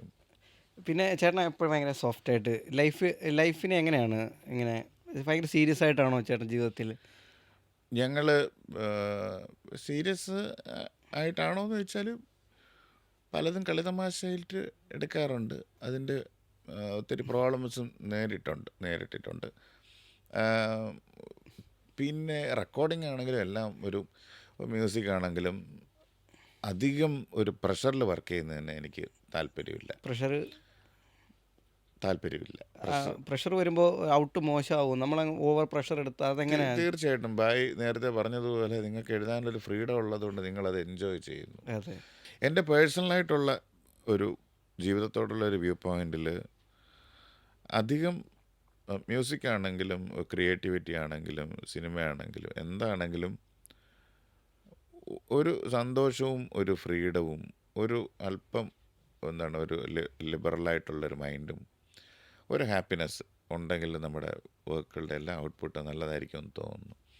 അല്ലാതെ നമ്മൾ എന്താണ് ഒരു ഭയങ്കരമായിട്ടുള്ള ഒരു മൂഡിലാണ് വർക്ക് ചെയ്യാന്നുണ്ടെങ്കിൽ ഒന്നും നടക്കില്ല. ഞാൻ അതുപോലെ കുറേ അനുഭവിച്ചിട്ടുണ്ട്. അത് അനുഭവം എന്ന് ഞാൻ പറയുന്നില്ല. ഞങ്ങളുടെ ആക്ഷൻ കിങ് അർജുൻ സാർ, അദ്ദേഹത്തിൻ്റെ കൂടെ ഞാൻ ഒരു കമ്പോസിങ് സെഷൻ ഏതാണ്ട് ഒരു 8 മാസത്തോളം അദ്ദേഹത്തിൻ്റെ അവിടെ തന്നെ സ്റ്റേ ചെയ്തൊക്കെ വർക്ക് ചെയ്യാൻ വന്നു. അന്ന് ഈ പറയുന്നത് പോലെ അദ്ദേഹം തരുന്ന ഫ്രീഡം, അതിൽ നിന്ന് നമ്മൾ വർക്ക് ചെയ്യണം. അദ്ദേഹത്തിൻ്റെ പ്രത്യേകിച്ച് കമ്പോസിങ് സെഷൻ അറിയാമല്ലോ, നമ്മൾ കമ്പോസ് ചെയ്യുമ്പോഴത്തേക്ക് സാധാരണ നമ്മൾ ഒരു സ്ഥലത്ത് ഏകാന്തമായിട്ടൊക്കെ ഇരുന്ന് ചെയ്യാനൊക്കെയാണ് ആഗ്രഹിക്കുന്നത്. അദ്ദേഹത്തിൻ്റെ കോൺസെപ്റ്റേ വേറെയാണ്. പുള്ളിയുടെ ഫ്രണ്ടിലിരിക്കണം, മുമ്പിൽ പോയി ഇരുന്ന് ചെയ്യണം, 2 അസിസ്റ്റൻസ് കൂടെ നിൽക്കും. അങ്ങനത്തെ ഒരു സ്ഥലങ്ങളിൽ വർക്ക് ചെയ്തിട്ടുണ്ട്. പക്ഷെ അതൊക്കെ ഓവർകം ചെയ്യാൻ പറ്റിയിട്ടുണ്ട്. അങ്ങനെ അപ്പോൾ നമ്മുടെ ഉള്ളിൽ ആക്ച്വലി നമുക്ക് എന്തെങ്കിലും ഒന്ന് പുതിയതായിട്ട് ചെയ്യണമെന്നെങ്കിലും തോന്നുന്നു, നമ്മുടെ ഇതെല്ലാം കൂടെ ഇങ്ങോട്ട് വരിഞ്ഞ് മുറുക്കപ്പെടും. അങ്ങനത്തെ സിറ്റുവേഷനിൽ വർക്ക് ചെയ്യാൻ താല്പര്യമില്ല. ഇപ്പോൾ സ്റ്റേജ് ഷോസ് ആണെങ്കിലും മ്യൂസിക്കിൻ്റെ എന്താണെങ്കിലും, ഇപ്പോൾ നമ്മളൊരു ബാൻഡ് ഒരുമിച്ചൊരു ബാൻഡായിട്ട് നിൽക്കുന്നതാണെങ്കിലും നമ്മൾ എന്താണെങ്കിലും അതിൽ ഒരു പരിധിവരെ എന്താണ് ഒരു ഹാപ്പിനെസ് ഇല്ലെങ്കിൽ ബലം പിടുത്തം ഇല്ലാത്ത രീതിയിൽ പോവുകയാണെങ്കിൽ നമുക്കും നല്ലത്, വർക്കും നല്ലത്, ഇത് നമ്മൾ എൻജോയ് ചെയ്യും. പിന്നെ ചില സമയം ഇത് നമുക്കൊരു ബാധ്യതയായിട്ട് വരും. അയ്യോ പാട്ട് കഴിക്കാൻ വരുന്നത് എങ്ങനെയെങ്കിലും കൊടുത്തു വിടണം, ആ ഒരു അവസ്ഥയിലോട്ട് സാധനങ്ങൾ പോയിട്ടുണ്ട്. പിന്നെ വഴക്കാവും. പക്ഷേ പറഞ്ഞല്ലേ ഇന്നലെ പാട്ട് അതൊക്കെ ഭയങ്കര നമ്മൾ ക്രിയേറ്റീവ് കാര്യം ചെയ്യുമ്പോൾ പിന്നെ അങ്ങനെയൊക്കെ ഒത്തിരി സംഭവങ്ങൾ. ഞാനതുപോലെ ഇടയ്ക്ക് നമ്മൾ വർക്കുകൾ മാത്രമേ ചെയ്യാറുള്ളൂ. അങ്ങനെ ഒരു ദിവസം ഞാൻ ക്യാഷ് കിട്ടുമല്ലോ എന്ന് വെച്ചാൽ വേറെ ഒരിടത്ത് സ്ക്രിപ്റ്റ് എഴുതാൻ പോയി. അപ്പോൾ ഈ സ്ക്രിപ്റ്റ് എഴുതാൻ വിളിച്ച ആൾ അപ്പോൾ ഉറങ്ങാൻ സമ്മതിക്കുന്നില്ല പുള്ളി പറയും മറ്റന്നാൾ ഇനിയും ഇത് ഡബ്ബി അങ്ങനത്തെ പരിപാടിയാണ്. എന്നിട്ട് പുള്ളി എന്താ പറയുക, നമ്മളെ ഉറങ്ങാൻ സമ്മതിക്കുന്നില്ല. എന്നിട്ട് പുള്ളി കസേര ഇട്ടിട്ട് നമ്മളിങ്ങനെ എഴുതുമ്പോൾ അടുത്ത് വന്നിരിക്കുക കാണാനായിട്ട്. എന്നിട്ട് അപ്പം നമ്മളെന്തോ എഴുതുമ്പോൾ ഇപ്പം എന്തോ എഴുതിയേ അങ്ങനെ ചോദിക്കുക. എന്നിട്ട് നമ്മളിങ്ങനെ ഇരിക്കും അങ്ങനെയാണ് ഞാൻ ആ ഒരു ദിവസം പോയിട്ടുള്ളൂ. ഇത്രയും പ്രശ്നം നമുക്ക് പറ്റത്തില്ല. ആളുകളിങ്ങനെ തമാശ എങ്ങനെ എഴുതും. അതായത് 4 മണി വരെയൊക്കെ ഞങ്ങൾ ഉറങ്ങാതിരിക്കുക. അപ്പോൾ വേറെ കുറേ ആൾക്കാരുണ്ട്. അപ്പോൾ വലിയ പ്രോഗ്രാമാണ്, പലരും പല സൈഡിൽ നിന്ന് എഴുതിക്കൊണ്ടിരിക്കുക. പുള്ളി ഇങ്ങനെ ഓരോരുത്തർക്കൊക്കെ പോയിട്ട് ഇങ്ങനെ നോക്കുക, ഇപ്പോൾ എന്തോ എഴുതിയത് ഒന്ന് പറഞ്ഞ് എന്നൊക്കെ പറയട്ടെ. എനിക്ക് എപ്പോഴും തോന്നിയിട്ടുള്ള ഒരു കാര്യം എന്ന് വെച്ചാൽ സിനിമയിൽ എപ്പോഴും ഒരു ഗ്രൂപ്പായിട്ട് വർക്ക് ചെയ്യുന്നവർക്കെല്ലാം കിട്ടുന്ന ഒരു സന്തോഷം അവിടെയാണ്. അതെ അതെ, അവർക്ക് എല്ലാവർക്കും അങ്ങോട്ടും ഇങ്ങോട്ടും ഒരു മെൻ്റൽ വൈബ് കറക്റ്റായിരിക്കും. അപ്പോൾ അവർക്ക് ചേർന്ന ഇല്ലെങ്കിൽ അവർക്ക് ഇഷ്ടപ്പെടുന്ന രീതിയിലുള്ളവരെ മാത്രമേ അവർ അത് തീർച്ചയായിട്ടും അതൊരു വലിയ നല്ലൊരു പ്രവണതയായിട്ട് എപ്പോഴും എനിക്ക് തോന്നിയിട്ടുണ്ട്. അതുകൊണ്ടാണ് പലരും നമ്മൾ ഐഡിയാസ് പറയുമ്പോഴത്തേക്ക് തന്നെ അവർക്ക് കൺവേഡ് ആവും. പിന്നെ ഒരു അക്സെപ്റ്റ് ചെയ്യാനുള്ള ഒരു ഇതും വേണം നമുക്ക്. ഇപ്പോൾ ഞാൻ തീർച്ചയായിട്ടും വേറെ ആൾ പറയുകയാണ് ഇന്നൊരു സീനിൽ ഇങ്ങനെ ആഡ് ചെയ്യാം, നമ്മൾ ഞാൻ കണ്ടുപിടിച്ചുകൊണ്ട് വന്നതല്ലേ നമുക്ക് ചിന്തിക്കാം. ഇപ്പോൾ നമ്മൾ ഷൂട്ട് ചെയ്യുമ്പോഴും ചില ലോജിക് മിസ്റ്റേക്കുകളൊക്കെ ഉണ്ടാവാറുണ്ടല്ലോ. അതിലിപ്പോൾ നമ്മൾ എഴുതി വെക്കും, ചിലപ്പോൾ നമുക്ക് പെട്ടെന്ന് മനസ്സിലാവില്ല. പുറത്തുനിന്ന് ഒരാൾ കേൾക്കുമ്പോൾ അയ്യോ അത് അങ്ങനെയാണല്ലോ എന്ന് പറയുമ്പോൾ അത് നമുക്കത് ഉൾക്കൊള്ളാനുള്ള ഒരു കഴിവൂടെ വേണം. അത് ശരിയാണല്ലോ, അതിപ്പോൾ ആര് പറഞ്ഞാലും മറ്റേ കുമ്പളങ്ങി നൈറ്റ്സിൽ പറയുന്ന പോലെ പോയിന്റ് ആണെങ്കിൽ എടുക്കണമല്ലോ, ആര് പറയുന്നതെന്നുള്ളതല്ലല്ലോ. തീർച്ചയായിട്ടും അതാണ് വർക്ക് സ്പേസിൻ്റെ ഒരു ഹാപ്പിനെസ് എപ്പോഴും നല്ലതാണ്. നമ്മുടെ കൂടെ വർക്ക് ചെയ്യുന്നവരാണെങ്കിലും. പിന്നെ ഫിലിം എന്ന് പറയുമ്പോഴറിയാലോ, എൻ്റെ ഒരു ക്യാപ്റ്റൻ എന്ന് വെച്ചാൽ ഒരു ഡയറക്ടർ ആയിരിക്കും. നിങ്ങൾ തന്നെയാണ് ക്യാപ്റ്റൻ. അതുകൊണ്ട് നിങ്ങൾക്ക് ആ സന്തോഷം എപ്പോഴും കിട്ടും. അങ്ങനെ ഒരു കംപ്രസ്ഡ് അല്ലാത്ത മൈൻഡിൽ നിന്ന് സിനിമയിൽ നിന്ന് മാറിപ്പോയിട്ടുള്ള ഒത്തിരി ഫ്രണ്ട്സിനെ എനിക്കറിയാം. ഒരു പടം കൊണ്ട് നിർത്തിയിട്ടുള്ള കുറേ ആൾക്കാരെ എനിക്ക് മനസ്സിലറിയാം. അവന്മാരുടെ അടുത്ത് പോയി അവൻ്റെ പാട്ട് പോലെ ചെയ്യണം, ഇല്ലെങ്കിൽ അങ്ങനെയൊക്കെ. അത് വേറെ ലാംഗ്വേജുകളിലൊക്കെ പോകുമ്പോഴത്തേക്ക് പ്രധാനമായിട്ടും ഈ പ്രശ്നങ്ങൾ നമ്മൾ ഒത്തിരി ഫേസ് ചെയ്യേണ്ടി വരും. ഞങ്ങളുടെ ഒരു ഡയറക്ടർ ഉണ്ടായിരുന്നു. അദ്ദേഹം ഒരു റൈറ്ററുമാണ്. അദ്ദേഹം പാട്ട് എഴുതും. അദ്ദേഹം സകലകലാവല്ലഭനാണ്, അറിയാമല്ലോ.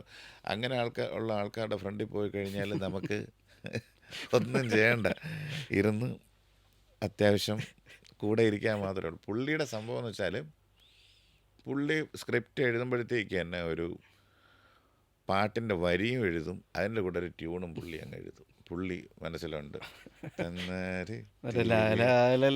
അതാണ്, അതുപോലത്തെ ഒരു സാധനമുണ്ട്. അപ്പോൾ അദ്ദേഹം ഇവിടെ വന്ന് നമ്മുടെ സിറ്റിങ്ങിനെ വന്നിട്ട് ലിറിക്സ് ഇതാണ്, ട്യൂൺ ഉണ്ടോ എന്ന് ചോദിക്കും. ഈ പുള്ളിയുടെ ഐഡിയ എങ്ങനെയാണെന്ന് വെച്ചാൽ പുള്ളി മനസ്സിലുള്ള ട്യൂൺ നമ്മളെ കൊണ്ട് ചെയ്യിപ്പിക്കും. അത് ഫോഴ്സ് ചെയ്യാതെ എങ്ങനെയെങ്കിലും അതിലേക്ക് എത്തിക്കുമല്ലേ? പുള്ളി പുള്ളി പറഞ്ഞ് കറക്റ്റ് പുള്ളിയുടെ മനസ്സിലുള്ള ട്യൂണ് ഈ വരികൾ നമ്മൾ കൊണ്ട് എത്തിക്കും. എന്നിട്ട് അവിടെ തന്നെ ഡമ്മി റെക്കോർഡ് ചെയ്യുമ്പോഴത്തേക്ക് കറക്റ്റ് പുള്ളി മനസ്സിൽ കരുതി അതുപോലെ. അങ്ങനെ ഇപ്പോൾ എനിക്ക് പുള്ളിയുടെ ഐഡിയ മനസ്സിലായി. അപ്പം പാട്ട് ചെയ്തു, വലിയ കുഴപ്പമില്ല. കന്നഡയല്ലേ, ആദ്യം ഒരു ഡിവോഷണൽ സോങ് ആയിരുന്നു ചെയ്തത്. അവിടുത്തെ ഒരു വലിയൊരു ദേവിയെ പറ്റിയുള്ളൊരു സോങ് അങ്ങനെ ചെയ്തു. അത് കറക്റ്റ് പുള്ളി ഉദ്ദേശിച്ച പോലെ തന്നെ എനിക്കും അത് കമ്പോസ് ചെയ്യാൻ പറ്റി. കാര്യം പുള്ളി ഇങ്ങനെ അവിടെ പറഞ്ഞിട്ട് നമ്മൾ വായിക്കുമ്പോൾ പുള്ളിയും വാഴുന്നുണ്ട്. ഞാനിപ്പോൾ ഈ മനസ്സിലാക്കിയപ്പം എനിക്ക് മനസ്സിലായി ഇല്ല 4 പാട്ടുണ്ട്. അടുത്ത പാട്ട് വരുമ്പോഴത്തേക്കും സെയിം സിറ്റുവേഷൻ ആയിരിക്കും എന്ന് വെച്ചാൽ ഞാൻ എന്ത് ചെയ്യുന്നറിയാം, ഞാൻ മൊബൈൽ ഓൺ ചെയ്ത് പുള്ളിയുടെ അടുത്ത് വെച്ചിട്ട് ഞാനങ്ങ് പോയി. പുള്ളി മൂളിയിട്ട് പുള്ളി വീണ്ടും ഇങ്ങനെ വന്നിരുന്നപ്പോൾ ഞാൻ നോക്കിയപ്പോൾ ഈ ട്യൂൺ ഇതിനകത്തുണ്ട്. ഞാൻ ഏതാണ്ട് അതുപോലെയൊക്കെ തന്നെ പാടി കൊള്ളാമെന്ന് പറഞ്ഞ് പിരിഞ്ഞു. ഇല്ലെങ്കിൽ പ്രശ്നം എന്ന് വെച്ചാൽ നമ്മുടെയും സമയം നമ്മൾ ചെയ്തുകൊണ്ടിങ്ങനെ ചെയ്തുകൊണ്ടിരിക്കും. പുള്ളിക്ക് അത് ഇഷ്ടപ്പെട്ടില്ല. ചിലപ്പോൾ പറയാൻ പറ്റില്ല, ചിലപ്പം അദ്ദേഹത്തെക്കാട്ടിലും നല്ല ട്യൂൺ നമുക്ക് ചെയ്യാൻ പറ്റിയാലും ഇതിനകത്ത് നമ്മളായി പോവും. അവർ ഉദ്ദേശിച്ച രീതിയിൽ കൊണ്ടുതരും. ഇപ്പോൾ 2 രീതിയിൽ ഇതിനെ നമുക്ക് വ്യാഖ്യാനിക്കാം. ഒന്നുകിൽ നമ്മുടെ മ്യൂസിക് ആണോ എന്ന് ചോദിച്ചാൽ നമുക്കിതിന് ഫുൾ ക്രെഡിറ്റ് നമുക്ക് ഒരിക്കലും ചെയ്യാൻ പറ്റില്ല. പിന്നെ സിനിമ എന്നുള്ള സിറ്റുവേഷനിൽ എപ്പോഴും ഞാൻ ആഗ്രഹിക്കുന്ന ഒരു 1-2 കാര്യങ്ങളിൽ ഒന്നിതാണ്. സിനിമ എന്ന് പറയുമ്പോൾ അതിൻ്റെ പാട്ട് നമ്മുടെ മാത്രം ഒരു സ്വന്തം എന്ന് എനിക്കൊരിക്കലും പറയാൻ പറ്റില്ല. പല എലമെൻസ് ഉണ്ട്. അതിൽ പൈസ ചിലവാക്കുന്ന പ്രൊഡ്യൂസറെ നോക്കണം, ഇല്ലെങ്കിൽ ഡയറക്ടർ. അവരിത്ര ഇൻവെസ്റ്റ് ചെയ്യുമ്പോഴത്തേക്ക് അവർക്കിഷ്ടമുള്ളൊരു സംഭവം കൊടുക്കുക എന്നുള്ളതിൻ്റെ ഒരു എന്താണ് 50% നമ്മുടെ ഒരു കടമയായിട്ട് ഞാനെപ്പോഴും കാണാറുണ്ട്. അതുകൊണ്ട് മാക്സിമം വഴക്കുകളിലേക്ക് പോകാതെ ഒരു കോംപ്രമൈസ്ഡ് ആയിട്ടുള്ള സിറ്റുവേഷനിൽ പാട്ട് ചെയ്തു കൊടുക്കാൻ ശ്രമിക്കുക. അപ്പം നിങ്ങളുടെ സിനിമയ്ക്ക് എല്ലാവിധ ഭാവുകങ്ങളും ഞാൻ ഇപ്പോഴേ നേരുകയാണ്. കണ്ട് പൊട്ടിച്ചിരിക്കണം, ഞങ്ങൾക്ക് പൊട്ടിച്ചിരിപ്പിക്കാനാണ് എൻ്റെ ശ്രമം. പിന്നെ ഈ ഞങ്ങൾ ഈ ഇപ്പം നമ്മളെ പാട്ടുകാരോട്ട് അധികം ബന്ധമില്ലാത്തതുകൊണ്ട് ഞങ്ങളൊക്കെ വിചാരിക്കുന്നത് ഈ പാട്ടുകാർ ചുക്ക് കാപ്പി കുടിക്കും, ഐസ്ക്രീം കഴിക്കത്തില്ല. അങ്ങനെ ഫുഡ് ചേട്ടൻ ഞാൻ ഹോട്ടലിലാണ് പാടിക്കൊണ്ടിരുന്നത്. ഞാനൊരു 8 വർഷം ട്രിവാൻഡ്രത്തെ 2 ഹോട്ടലുകളിലാണ് സ്റ്റാർട്ട് ചെയ്തത്. അവിടെ ഞങ്ങൾ സൗത്ത് പാർക്കിലും ITDCയിലും റെഗുലർ ബാൻഡായിരുന്നു. അന്നത്തെ ബാൻഡിലെ പാട്ടെന്ന് വെച്ചാൽ ഫുള്ള് ഇംഗ്ലീഷ് പാട്ടുകളാണ്. അപ്പോൾ ഈ മ്യൂസിക് ബാൻഡിൽ ആക്ച്വലി 4 മണിക്കൂർ നമ്മൾ വർക്ക് ചെയ്യണം. 8 മണി മുതൽ 12 മണി വരെ കണ്ടിന്യൂസ് ആയിട്ട് പാടിക്കൊണ്ടിരിക്കണം. അതൊരു ഭയങ്കര ഒരു എക്സസൈസ് ആയിരുന്നു, ഒരു സിംഗിങ് എന്നുള്ള രീതിയിൽ. അപ്പോൾ അത് കാരണം പ്രത്യേകിച്ച് എന്താണ്, പിന്നെ നമ്മുടെ പാട്ട് പാടുന്ന ടോണും അറിയാലോ, ഈ വളരെ റഫായിട്ടുള്ള സംഭവങ്ങൾ ആയിരിക്കും പാടുന്നത്. കാരണം അതിന് പ്രത്യേകിച്ച് വോക്കലിന് ആ സമയത്തൊന്നും ഇല്ല. പക്ഷേ ആക്ച്വലി ഇപ്പോഴും ബിഫോർ സ്റ്റേജ് നമ്മൾ ബ്രീതിങ് എക്സസൈസ്, വാമപ്പ് ഇതൊക്കെ ചെയ്യുന്നുണ്ട്. ഈ ലജ്ജാവതി പാട്ട് കേട്ടെ ദാസേട്ടൻ എന്തെങ്കിലും അഭിപ്രായം പറയുമോ, കൊള്ളാമെന്ന് പറയുമോ? ലജ്ജാവതി ഇറങ്ങിയിട്ട് ഒരു 8 മാസം കഴിഞ്ഞപ്പോഴത്തേക്ക് തന്നെ എനിക്ക് സ്നേഹത്തുമ്പി റെക്കോർഡ് ചെയ്യാൻ പറ്റി. ആ സമയത്താണ് ആദ്യമായിട്ട് അദ്ദേഹത്തെ കാണുന്നത്, അദ്ദേഹമായിട്ട് സംസാരിക്കുന്നത്. സ്നേഹത്തുമ്പി എന്നുള്ള സോങ് അദ്ദേഹം ഒത്തിരി അപ്രീഷിയേറ്റ് ചെയ്ത് പാടിയത്, ഞാൻ കമ്പോസ് ചെയ്തതും. അത് ഒരു ഭയങ്കര ഒരു ക്രെഡിറ്റായിട്ടും ഭയങ്കര ഒരു എന്താണ് ഒരു സ്റ്റെപ്പിംഗ് സ്റ്റോൺ ആയിട്ട് ഞാൻ മ്യൂസിക്കിനെ കാണുന്നുണ്ട്. അത് കാരണം ആ സമയത്ത് മാത്രമാണ് അദ്ദേഹത്തായിട്ട് ഇൻട്രാക്ട് ചെയ്യാൻ പറ്റിയത്, വേറെ ഇല്ല. അപ്പോൾ ഈ പാട്ട് കേട്ടോ അങ്ങനെയൊന്നും സംസാരിച്ചില്ല? ഞാൻ അങ്ങനെ ഇല്ല. സ്റ്റുഡിയോയിൽ ഈ പാട്ട് പാടാൻ വരുമ്പോഴത്തേക്കാണ് ആദ്യമായിട്ട് കാണുന്നത്. ആൻറ്റിയോട് എൻ്റെ അന്വേഷണം പറഞ്ഞേക്കണം. അമ്മ പറഞ്ഞായിരുന്നു അമ്മയ്ക്ക് ഈ കാല് വേദന ഞാൻ അന്ന് അവിടെ വന്നൊരു ഫോട്ടോ എടുക്കണമെന്ന് വിചാരിച്ചാണ്. അത് നടന്നില്ല. നമ്മുടെ വെട്ടിയാർ ഭാഗത്ത് വന്നപ്പോഴത്തേക്ക് ഇനി നമുക്ക് കാണാം, ഫോട്ടോ ഒക്കെ എടുക്കാം. അമ്മ വരണം, നമ്മളെ മുട്ടിന് വേദന ആയതുകൊണ്ട് വണ്ടിയിൽ കുറേ നേരം ഇരിക്കാൻ പറ്റാത്തതുകൊണ്ട്. ഞങ്ങൾ ഇപ്പോഴും കണ്ടത് ആ വവ്വാലിൻ്റെയാണ്, വവ്വാലായിട്ട് വരുന്നൊരു കണ്ടന്റ്.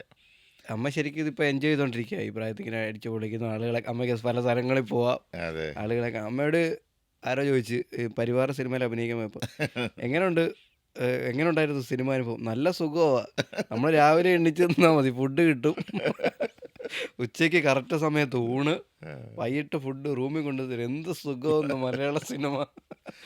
അതുപോലെ നിങ്ങളുടെ ക്രൂവിലെ എല്ലാവരോടും അന്വേഷണം പറഞ്ഞേക്കണം, പ്രത്യേകിച്ച് പോലീസുകാരൻ ചേട്ടൻ. പുള്ളിയുടെ പേര് ലാൽ എന്നാണ്. പുള്ളിയും ഞങ്ങളുടെ അവിടുത്തെ പള്ളിപ്പാട് പഞ്ചായത്തിലെ വൈസ് പ്രസിഡന്റും കൂടിയാണ്. ഓക്കെ, അതെ.